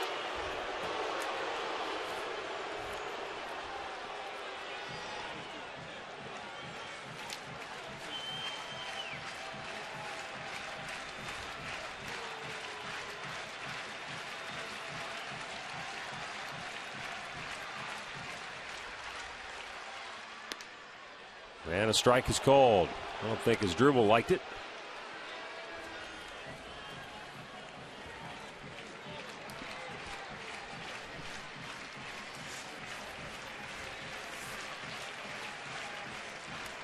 One thing about Adams this year, he has not walked anybody in his 11 innings. Has struck out 6. He's had pretty good control. But this guy, he doesn't like to throw strikes, man. He either tries to hit that corner or just miss the plate to the opposite side.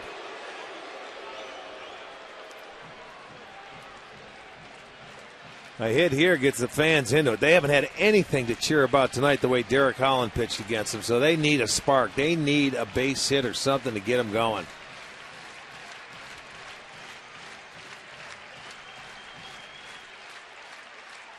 Adams delivers. And Cabrera with a hot shot by Young. Brantley scores. Kipnis on his way to third. And he'll be held there. It's an RBI double by Cabrera. And the Indians have closed the gap to 2-1. Tying run at third. Go ahead run at second base. There you go. That's what they needed right there. I mean, and this is a smash by Cabrera. Young at first base. It got over his glove.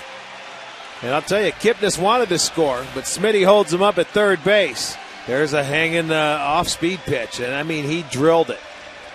So now the Indians in business. On the board, and look at that ball. That's a tough play for anybody. That ball was by Young in a heartbeat. In comes Brantley, Kipnis to third, Cabrera to second. And now let's see what they do here with Santana. First base open. They're going to sit down and all right, they're going to get after him. So Carlos, opportunity with a sac fly to tie the game. Give the Indians a lead with a base hit. And so Carlos Santana steps in. 0 for 2 on the night.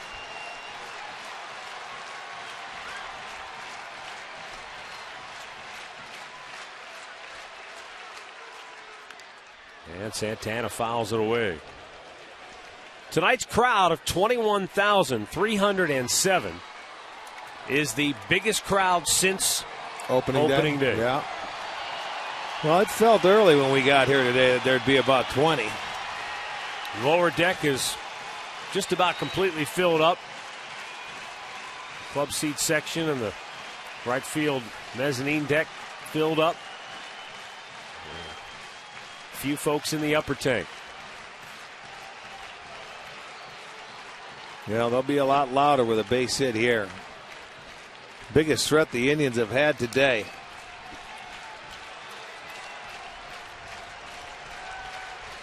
Now Napoli's going to go out and talk with Adams.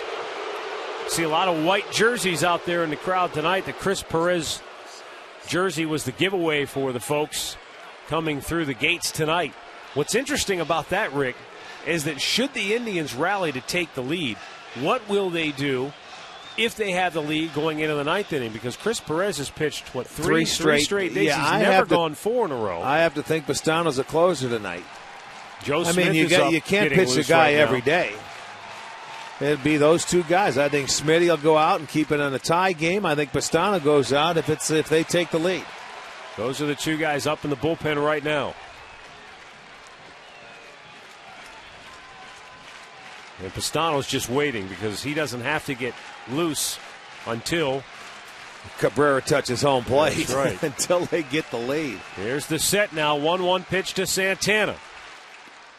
And it gets away from Napoli. They'll tie the game here. Kipnis How scores about that? on a pass ball. Maybe Napoli got crossed up. He's had talking to. with Adams now. But the Indians have tied the game, and now the go-ahead run is 90 feet away. I thought he fouled it off, but I guess not. It goes off the glove. Definitely had to be crossed up, Matt. And watch his hand. How does he try to backhand it? Watch. You see that glove? He never moved his glove and just pushed it away. That's got to be a pass ball, I would think.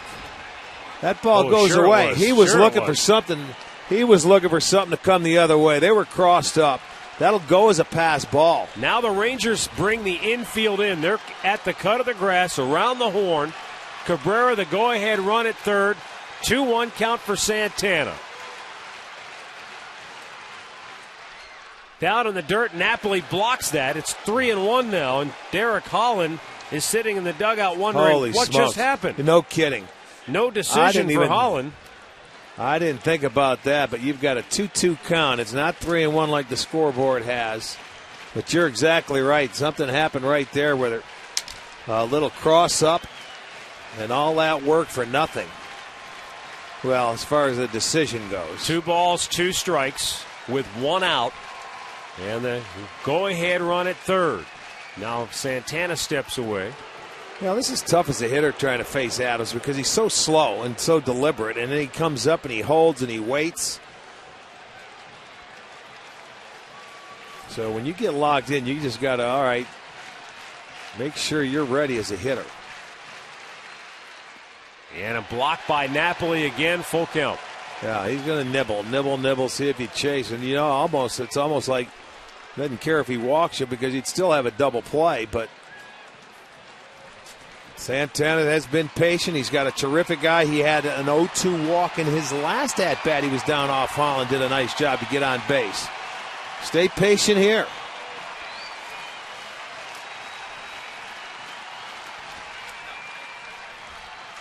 Cabrera takes his lead in foul ground at third. The 3-2. Swung on and missed. He strikes him out. Oh, that is huge, and there are 2 down now. So Santana fails to put it in play. Well, he came right at him with a fastball, didn't he? There you go. You see a 92-mile-an-hour with a little movement. Santana got a little pull happy. Instead of staying on it and trying to take it the other way. Pulls off a little bit, swings through it.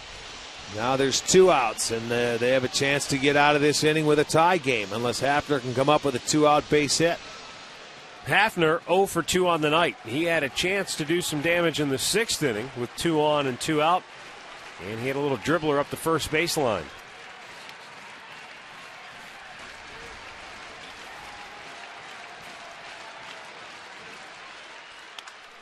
Broken bat. Short hop by Young. He'll go to the bag. And the inning is over. The Indians come back and tie it with 2 in the 8th. All even as we go to the 9th.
2-2 our score now as we go to the 9th inning. And because it's a tie game, it kind of takes the who's the closer out of the equation now. There will be no save situation for the Indians in this ball game. So the first guy out of the pen now in a tie game is Vinny Pistano. And should this game go into extra innings, Manny Actis still has guys available like Joe Smith, who had been up getting loose. Well, the last 3 days, Wednesday, Thursday, and Friday, 2 against the White Sox, and yesterday, Chris Perez got the save. Went 2 2/3 innings. He threw a total of 43 pitches in those last 3 days, and he's never pitched 4 consecutive days. So you're not going to start now, you know. So you're right. It's a good thing. He's going to have the day off, and Pistano comes in to face Napoli, Moreland, Gonzalez, scheduled hitters.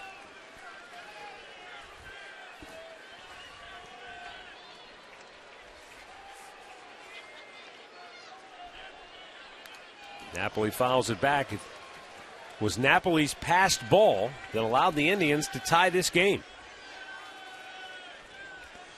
Be curious to see. He had to be crossed up the way he went at that pitch and, you know, thinking it was going to come back. Had to look for a breaking ball or a cutter.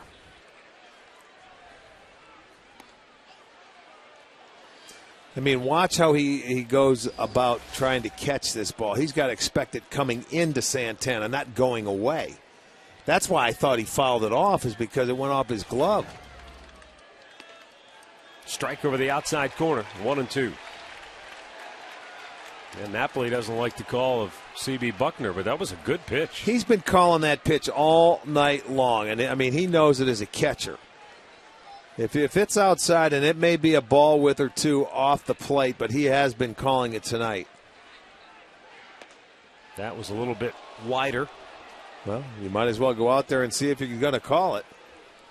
Now he realized he wasn't, so you bring it in a little bit. That pass ball, by the way, was the 3rd of the year for Mike Napoli. Swung on and missed. He struck him out. That's exactly what he did. He brought it in a couple more inches, and he was able to get the swing.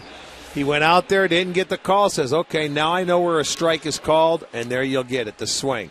He was afraid to take that pitch because he called it a strike earlier. Look, he'll look back at the umpire, and he'll say, yeah, you just cost me that at-bat. And that's what you feel like as a hitter. If he rings you up on a pitch outside, he made you swing at that pitch right there with 2 strikes.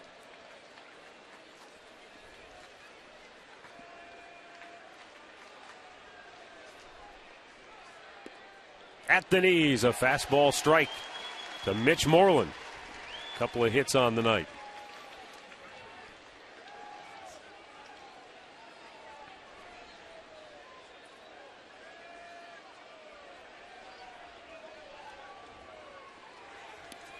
Breaking ball, he was able to lay off, and it misses.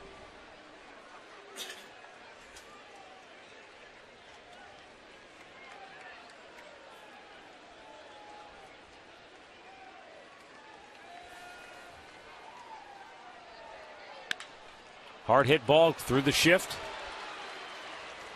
And the Rangers have a 1-out base runner here in the 9th. Moreland with 3 hits tonight. He hit that ball right on the nose. Kipnis playing him over as Drubel on the right side of the infield, and he still gets it between those 2 guys. Hit sharply. Hit number 11 for the Rangers. Alberto Gonzalez 0 for 3 tonight.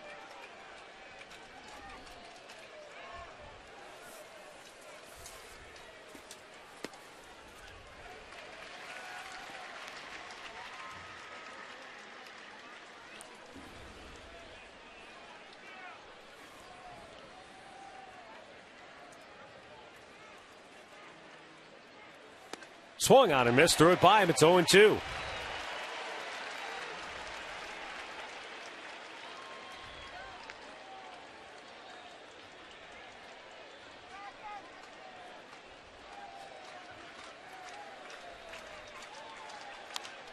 Popped him up, foul, not going to be playable though. Into the seats it goes.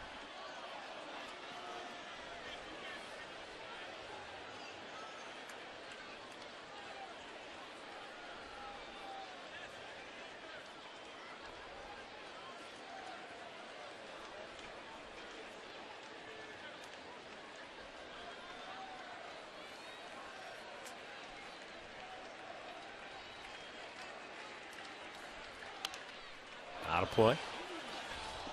Adrian Beltre, who did pinch hit last night, thought maybe he'd be back in the lineup today.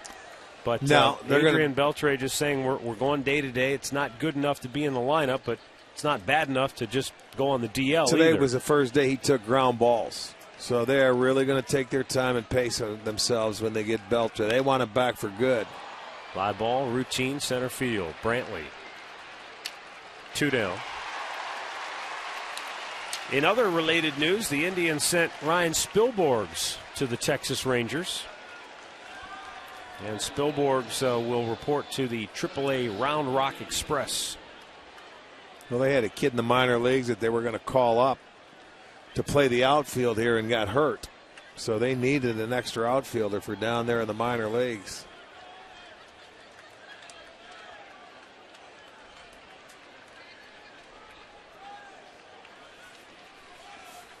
Well, runner at first with 2 down. Ian Kinsler at the plate, a swing and a miss. Kinsler 2 for 4 tonight.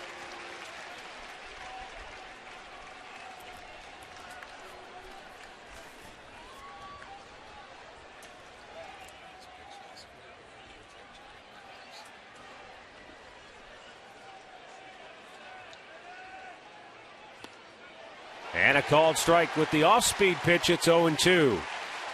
So Pastano coming in here, pounding the strike zone. Look at that. A dozen of his 15 pitches have been strikes. He is not messing around. Now the right-hander ready with the 0-2. Popped him back out of play.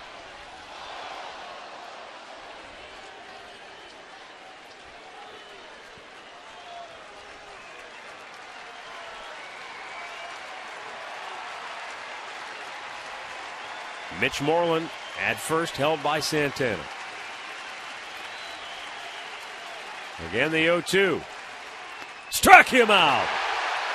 Pastano with a couple of Ks in the top of the ninth.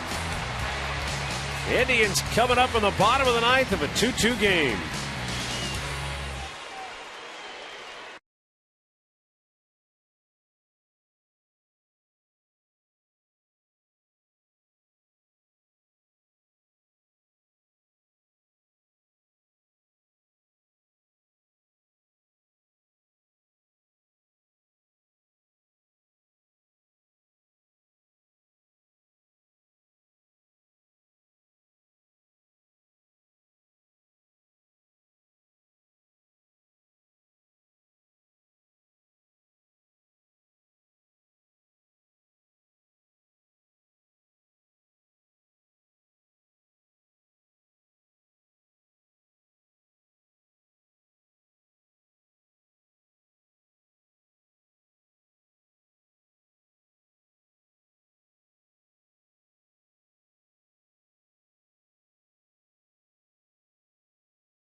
Two, bottom of the ninth.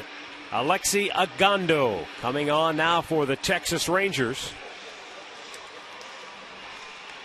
This guy, what a great arm. He was in their rotation last year. Feliz was out of their bullpen and their closer. They flip-flopped it. This guy goes back into their bullpen. And again, he hasn't pitched since Tuesday. The bullpen had an off day with Adams, I told you. He had 3 days off since Tuesday. He gave up the walk-off home run. Agondo blew a save on Tuesday before that. But he has retired 24 of his last 25 batters faced. And this guy has a great arm. I mean, he gets it up there. And the scheduled hitters, we got Chu, Duncan, Hanahan, but I'm sure we'll see Johnny Damon, who's in the on-deck circle. Shin-Soo Choo 0 for 3 on the night. So the Indians with a chance to pull out a little magic here and get that home winning streak going. Sunday before they went to Chicago, they were able to do it. See if they can continue it. Gondo rushes it up there at 97 miles an hour for strike one. An easy 97.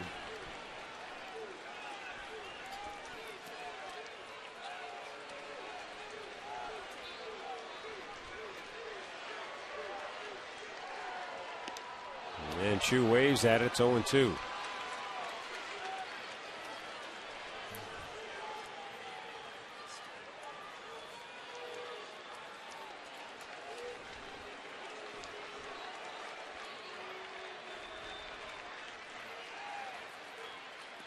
And the off-speed, well, I guess that wasn't an off-speed pitch.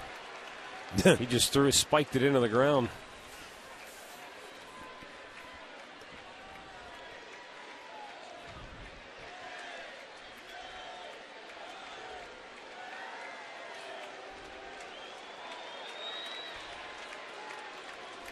Going to ride the Express. And why not? I mean, when you're throwing 98, why not? It's a matter of just locating and put it in there. It's been 4 straight fastballs. He tried to overthrow the last couple. Conrad's Tire Express and Total Car Care postgame show comes your way right after the ball game here on Sports Time Ohio. Will we have some walk-off magic here tonight? Chu with a 2-2 count.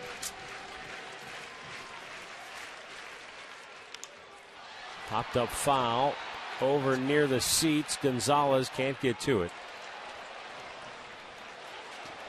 And on the ricochet, somebody's going home with a Suvi.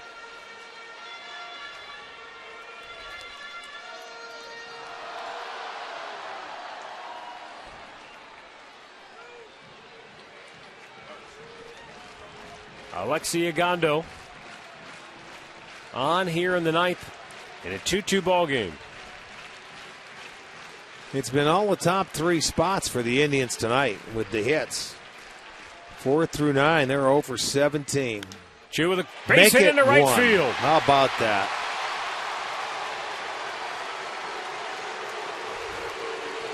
So the Indians get their leadoff man aboard here in the bottom of the ninth, and now Johnny Damon will pinch hit for Shelley Duncan. Well, he was down in the count, and then he gets another fastball. This one was inside a little bit more. The first 2 were away, and Chu couldn't catch up to him. He gets it inside a little more. He's able to get enough of it in the hole. Look at, perfectly placed. So that's the first hit for anybody from the 4th slot on down, 1 for 20. So that is the winning run there on first base. In on the grass at third is Gonzalez with Johnny Damon at the plate. Michael Young holding Chu at first.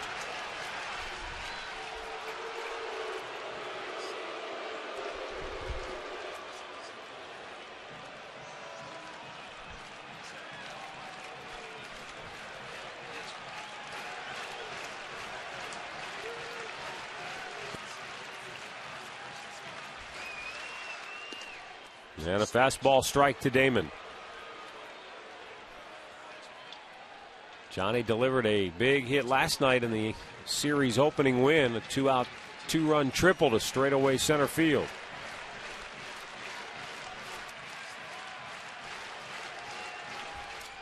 Low throw, Young digs it out.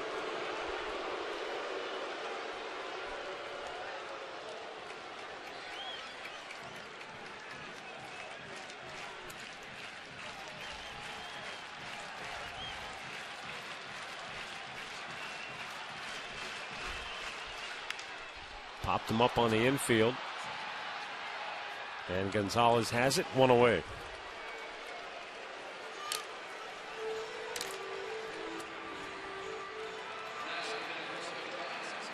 Here is Jack Hanahan.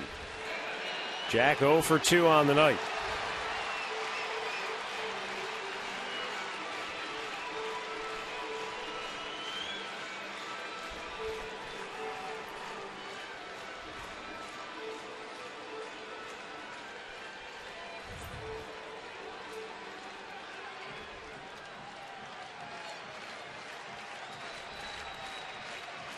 Hanahan robbed of a hit his last time up. Terrific play by Andrews, the shortstop. And a nice play at the other end of that by Michael Young at first base.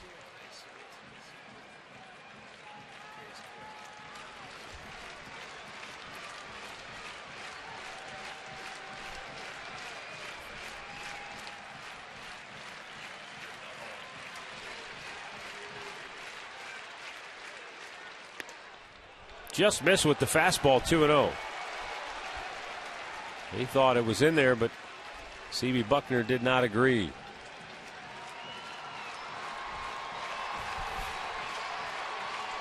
Hanahan has been in such a good groove offensively, just trying to put the bat on the ball, not trying to do too much. But you have to have against a guy like this because he's going to supply the power.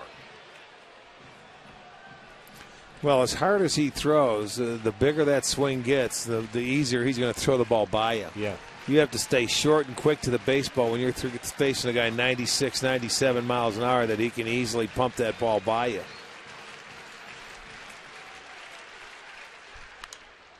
Back out of play, and it's 2-2.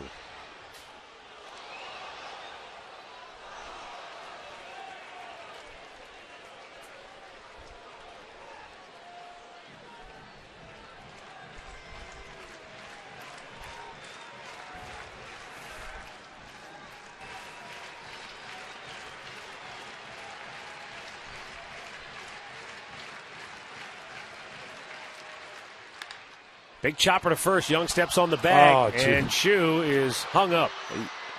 He almost did the right thing, but it ends up in a double play. That ends the inning. We've got extras tonight.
By Jack Link's beef jerky all season long.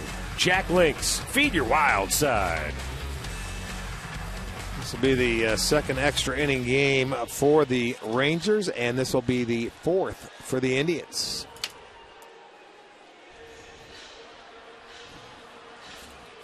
Well, new pitcher for the Indians, Joe Smith, coming on for the 12th time. Pistano came in, gave his 9th inning. And now Joe Smith, who's having another fine year. Remaining in the game, Johnny Damon goes to left. Pinch hit for Duncan.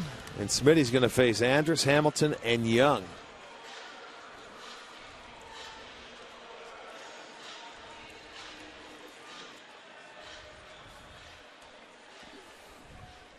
Elvis Andrus with a 2-hit night.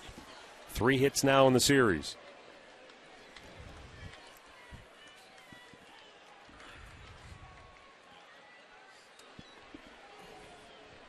And Smitty misses for ball one.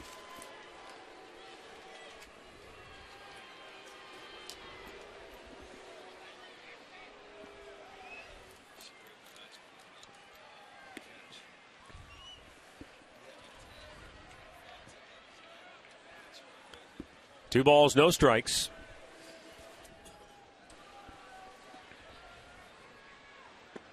And now it's 3-0.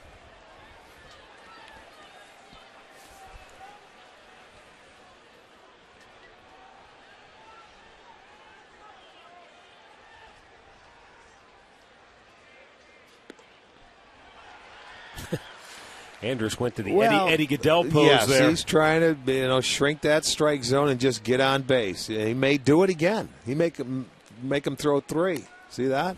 He's going to take all the way. Leadoff walk. Elvis has 5 steals on the year. Now the Indians go to the infield shift for Josh Hamilton, who was 1 for 3 with a walk.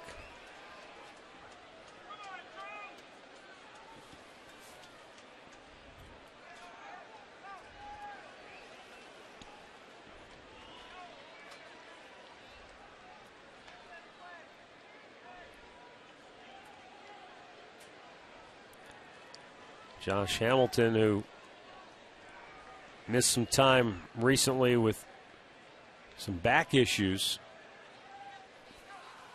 still doesn't feel 100% as he drives one to deep center, but Brantley able to run it down. Back to first goes Andrus, and there's one away. Hamilton said of his ailing back, he said, well, it's good enough, but it feels like someone's elbow is digging in right next to my spine. Doesn't exactly sound great, does it? No, but it's good enough to play, though. He realizes he can't hurt himself anymore, so. I mean, I don't know much about anatomy, but this doesn't sound real good. He said that what happened was a muscle pulled 2 ribs out of alignment. So he went to a chiropractor to get realigned. Ouch.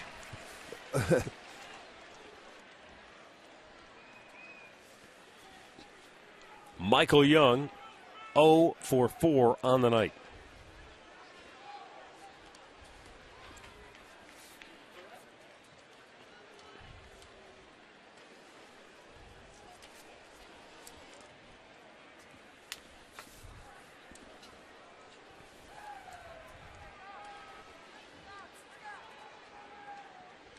Runner goes. Young bloops it toward right. Chu going to make the catch. Going to throw to first. Andrus didn't even come and back. It's a double play to end the inning. So the Rangers run themselves out of the top of the 10th. And we are still tied at 2.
Tribe fans with their Chris Perez jerseys on, hoping to see the Indians get a walk-off win here in the bottom of the 10th.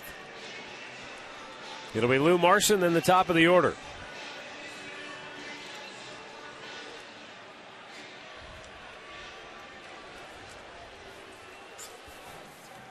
Marson 0 for 3 tonight. Couple of strikeouts. He's also bounced into a double play when you don't get to play a whole lot.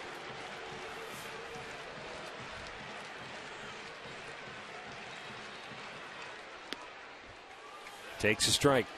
He's throwing 97, and he's throwing his heaters to everybody else, and you get up there, and he starts you off with a breaking ball.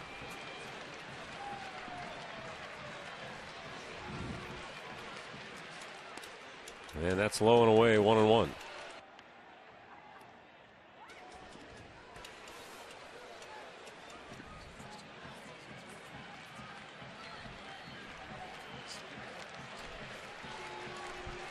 Alexia Gondo has thrown 15 pitches, 10 have been strikes. 1-1 to Marson, a breaking ball, and it's in there for a strike. And that's what people love about this guy, when you can throw it 97, 98, and then just drop a little 83-mile-an-hour slider in there.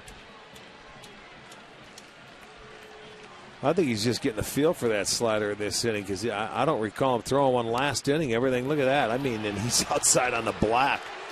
There's no chance there. One down.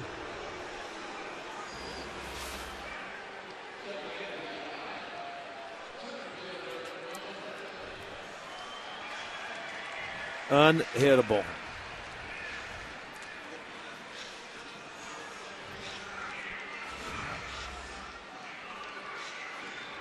Michael Brantley, 2 for 4 on the night. He has doubled, singled, and scored a run.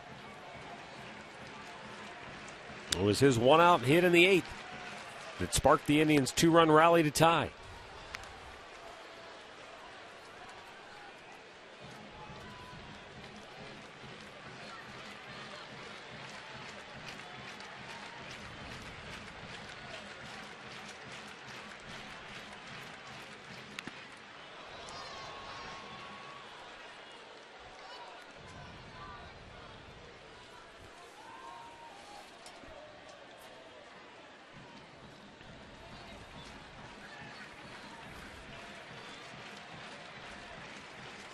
Bottom of the 10th inning, tied 2-2.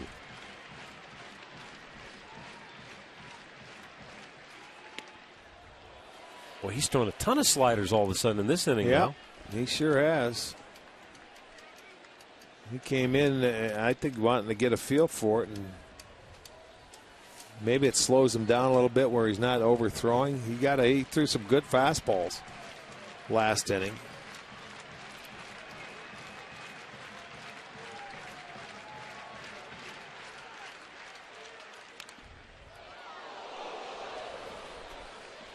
That skipped right over top of the on-deck circle and into the crowd. Everybody all right. You just don't have any time to get out of the way.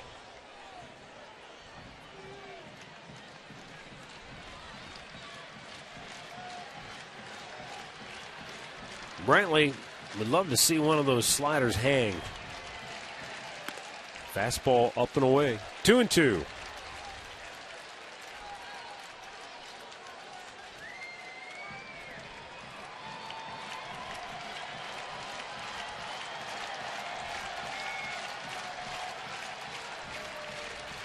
Outfield deep and around toward left. And it's a full count. So another patient at bat. Good eye.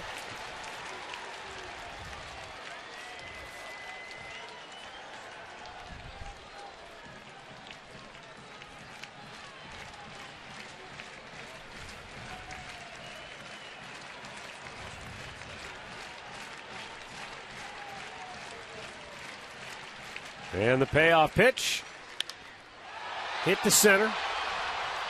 But Gentry playing very deep, able to just make the catch in front of the warning track. 1 away, or 2 down, excuse me.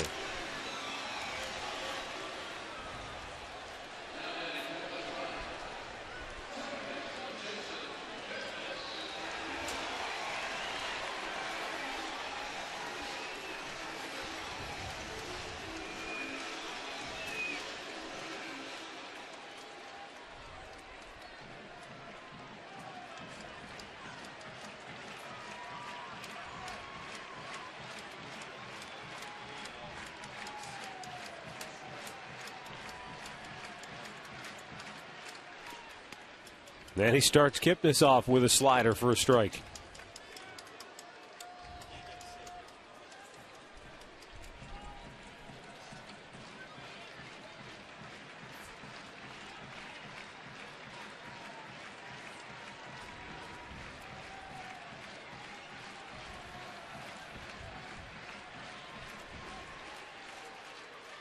And that's outside. 2 balls, no strikes. Jason tonight is 1 for 4. But he was robbed of a hit in the 3rd inning, robbed of a hit in the 6th inning. Finally broke through in the 8th with a seeing eye single. Softest ball he hit tonight, and he gets a base hit. The other 2 times should have had at least a single, if not a double on one of them. Good short swing, but fouling it back.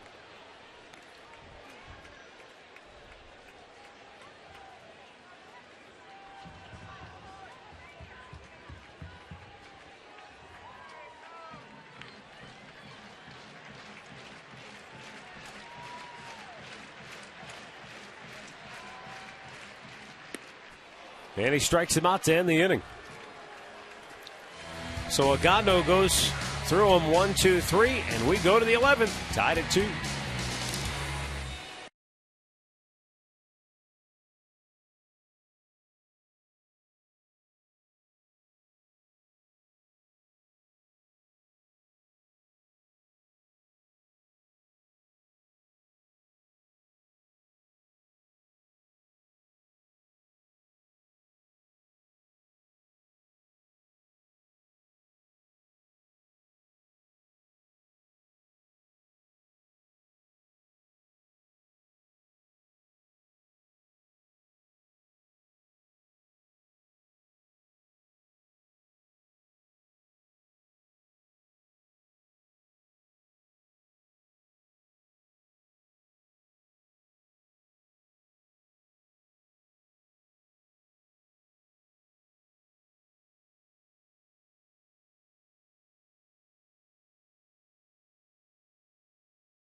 Presented by Jack Link's Beef Jerky all season long. Jack Link's, feed your wild side.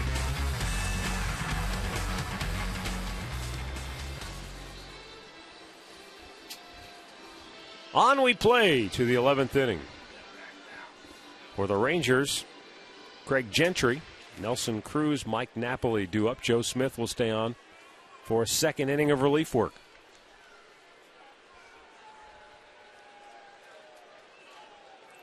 Well, the Indians' bullpen has been lights out when you think about it. Oh, that thing looked like it went through him, didn't it? Boy, I thought it hit him. But the Indians' bullpen, last 9 games, 24 1/3 innings. They've allowed just 2 runs on 9 hits, 7 walks, and 21 punch-outs. They have been brilliant.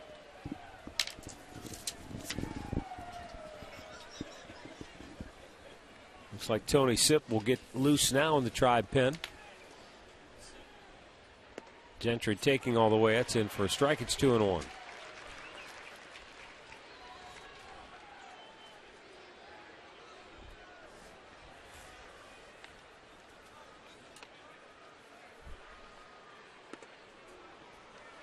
Now 3 balls and a strike.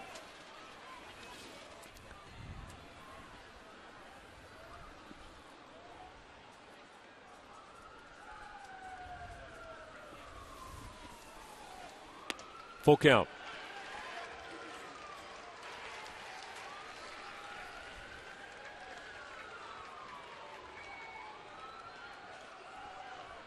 Nelson Cruz waiting on deck. Payoff pitch. Ball 4. Another leadoff walk. 2nd inning in a row. Smith has put the leadoff man aboard. Now Nelson Cruz 1 for 4 with a single and a run scored. Rangers got their 2 runs first in the second inning on an infield RBI hit, and then in the fourth, an RBI double by Mitch Moreland plating Nelson Cruz. That's been it. They have not scored since. In fact, that inning should have been a big inning. They had their first 3 hitters all reach, but Derek Lowe, who did a terrific job, and defensively the guys played well behind him, as Drupal Cabrera with a heads-up double play to get him out of trouble in that inning. Well, that kept it intact, really, and that's why they were able, when they put the 2 on the board, they were able to tie it up. And one reason why we're here right now. Double play ball to Kipnis. To Cabrera, and he dropped the ball on the transfer, trying to get rid of it. That's too bad. That is too bad. They had the double play, and I know Gentry can run, but he was maybe got down on Cabrera faster than he thought, but that's a double play that should have been turned. Here you go, Kipnis, get it to him, and here comes Cabrera. He just lost in the transfer. I mean, he had it in his hand and just fell out of his hand. Gentry runs well, get the bag, and you see him as it comes out of his glove. He never really had good control of that ball. Well, let's hope that doesn't come back to bite him. Mike Napoli 2 for 4, 2 singles and a run scored.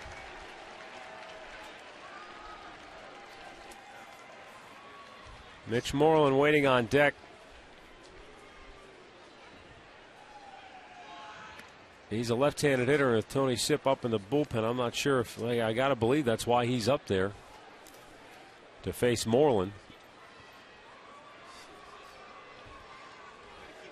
1 out here in the 11th.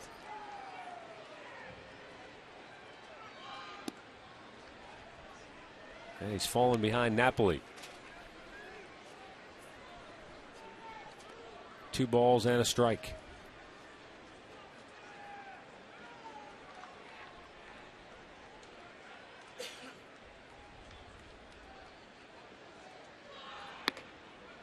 Ooh. Didn't get the call. It's 3-1.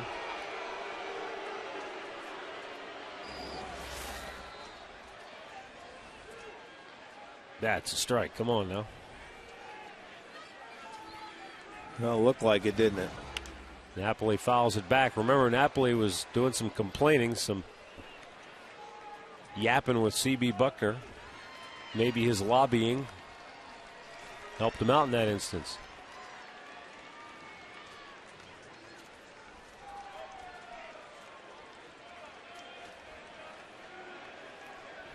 Full count.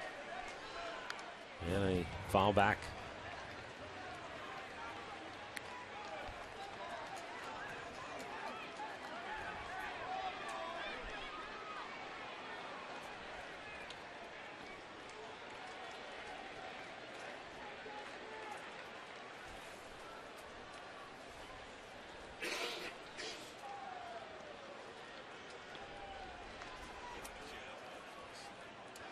Smith deals. 3-2. Bounce slowly to third. Hanahan will go across the diamond. He'll get the out there. 2 away. Nelson Cruz is at second base now. And we'll see what Manny Acta wants to do with the left-handed hitting Moreland coming up here. Well, there's been some good infield defense tonight by both teams. I mean, a couple of nice plays made all the way around. Gonzalez at third. Andrus, a beautiful play in the hole. It's short. Really some good infield defense. Look at Hanahan right back at you. Well played tonight. Situation right now with first base open. Manny Acta's talking to Joe Smith. Do you want to walk Moreland and pitch Absolutely. to Gonzalez? Why not? I mean, Beltre's pinch hitting. He's in the on-deck circle. Okay, so well, maybe he's just out there as a decoy as well, because I don't know if he's going to play the field anyway unless they have another infielder they can put out there for Gonzalez that'll play third. Unless Young goes to third base and they put somebody in at first. That would probably be the situation. They are going to pass on Moreland.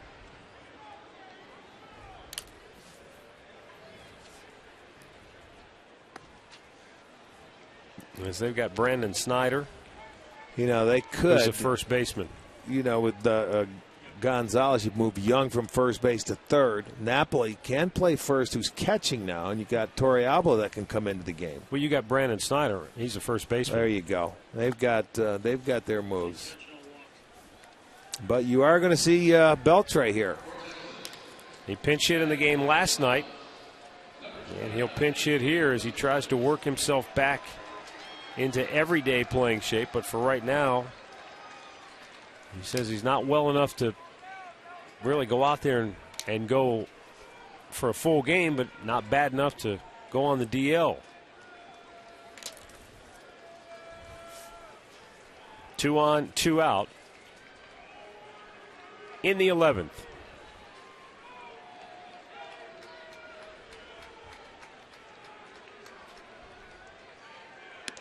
And it's up high, ball 1.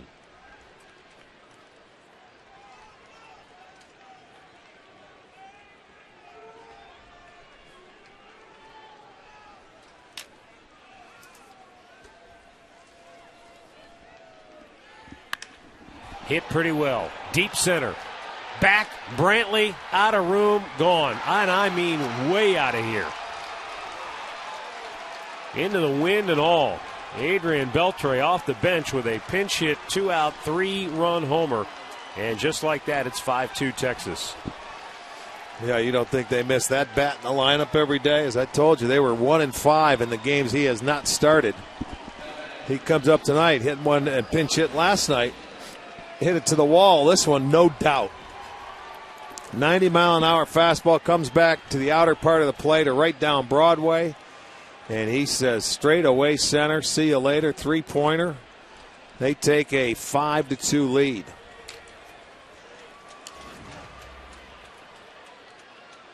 So the righty-righty matchup didn't work out this time. And it goes back to that double play not turned. Yeah. I mean, you give him that extra out. Boy, oh boy. After the walk, you have the double play unturned, and now it comes back. They give him an extra out, and it bites him. Ian Kinsler takes a strike.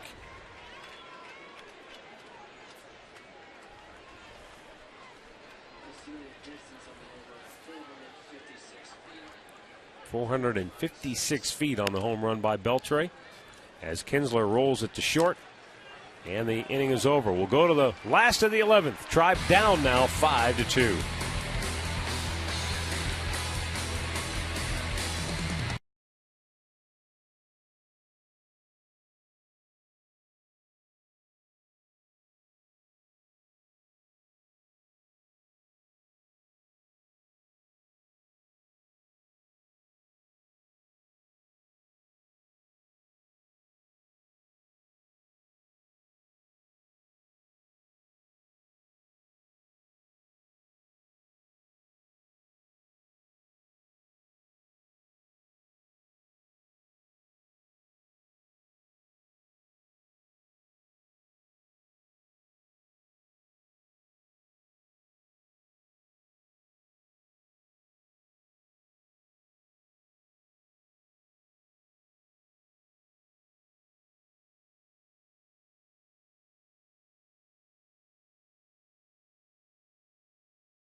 Seventh inning. Former Twins closer Joe Nathan on try and finish this one for the Rangers.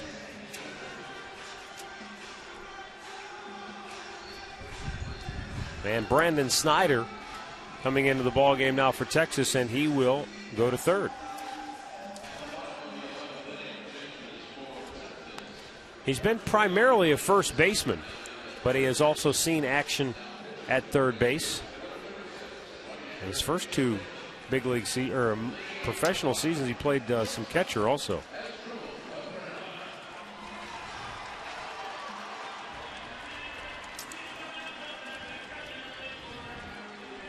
Well, now Nathan on to try and finish this one and close it out for the Rangers.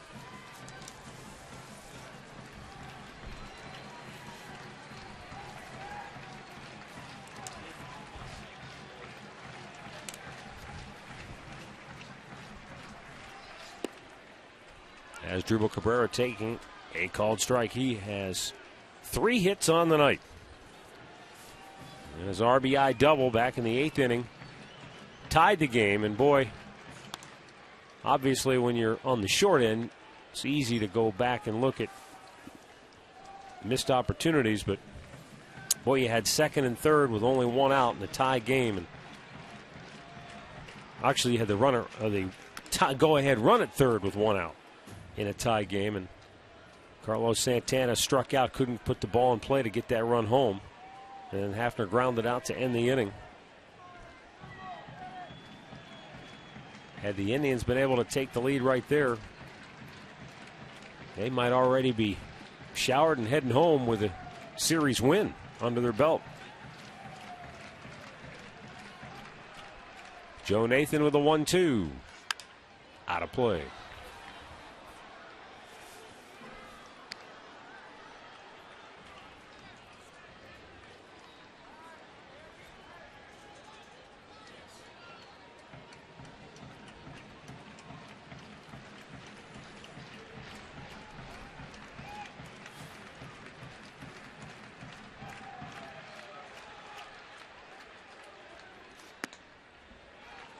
Two and two the count.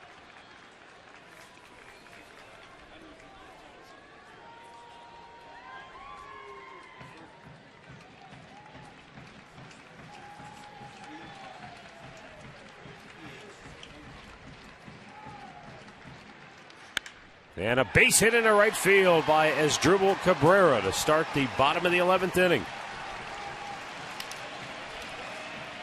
That's a good way to start things off, and it'll bring up Carlos Santana.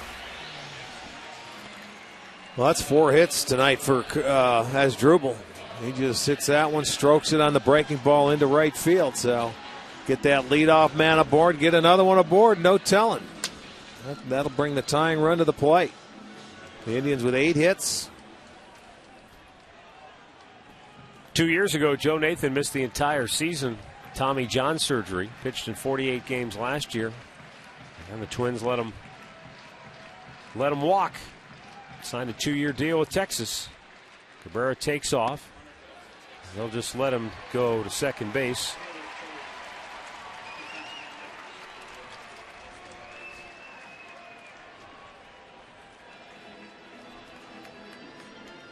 Yeah, obviously Texas felt that this guy was good enough to still to close games. They went out, they wanted to sign him so they could redo their bullpen.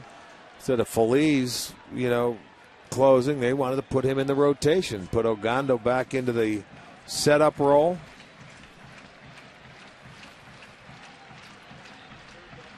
This guy was like automatic for years before that arm surgery, no question about it.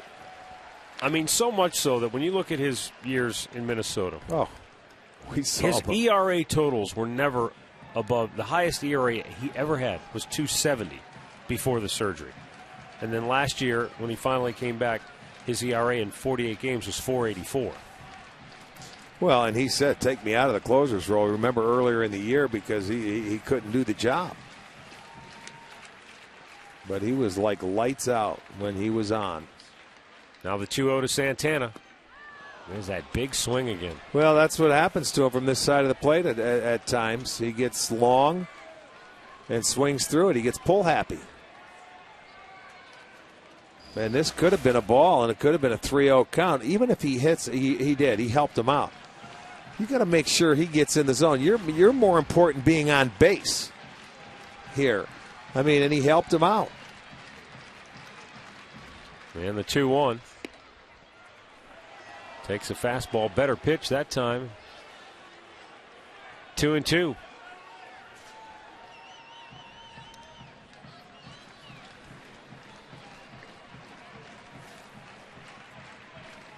Hafner waiting on deck as Cabrera takes his lead at second base. Tribe needs another base runner to get the tying run to the plate. And the 2-2. Strikes him out.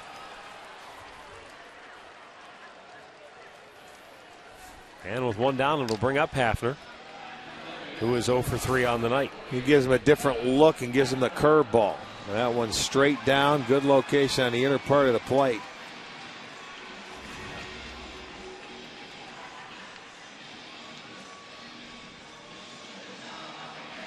Travis has flied to center twice. He's bounced to first. 0 for 6 in the series.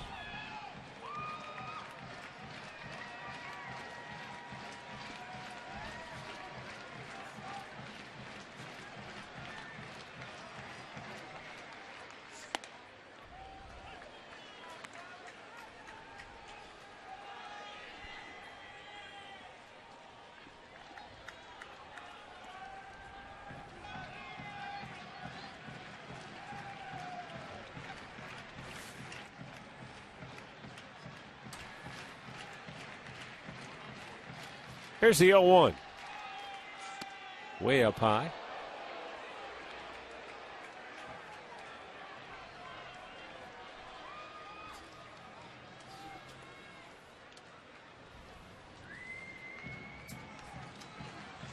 Hafner has seen a lot of Joe Nathan over the years, but that doesn't necessarily mean he's had a lot of good looks at him. He's 2 for 14 in his career.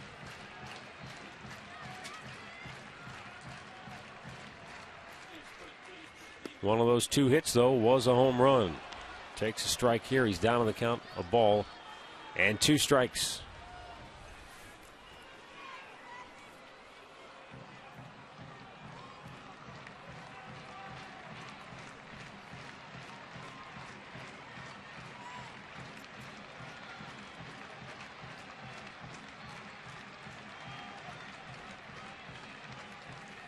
Now the right-hander ready with the 1-2. And he strikes him out. 2 down. So that leaves it up to Shin-Soo Choo to try to keep it alive. Choo is 1 for 4 in the night. Base hit his last time up.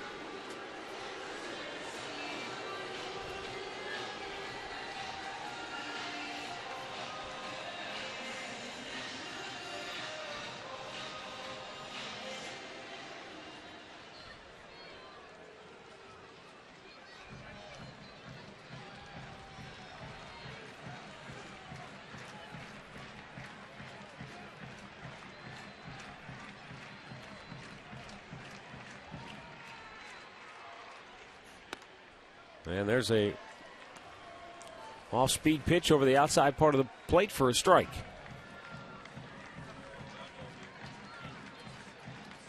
$11 out of 16 strikes for Nathan now. He's really been sharp. Zero in. Yeah, it's a fastball. He's had a good curveball. He has been very sharp. High fly ball, right field. This should do it. Cruz is there, and the game is over. So the Indians' win streak comes to an end after the Rangers beat them 5-2 in 11 innings.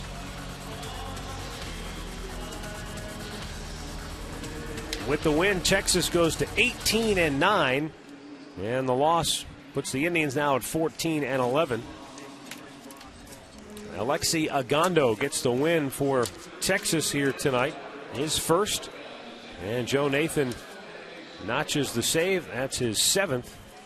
Losing pitcher is Joe Smith for the Indians. He's now 1-1 on the year. So it'll be all up for grabs tomorrow in the series finale. But for now, it's our key play of the game, brought to you by Key Bank, the home of relationship rewards. Well, you're going to see it in the top half of the 11th inning, a pinch hit and a fastball up and out over the plate. And Adrian Beltre gave this one a ride.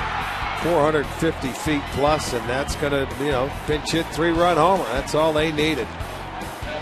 And you were hoping he would stay out of the lineup for at least one more day. That's going to be our Key Bank key play of the game.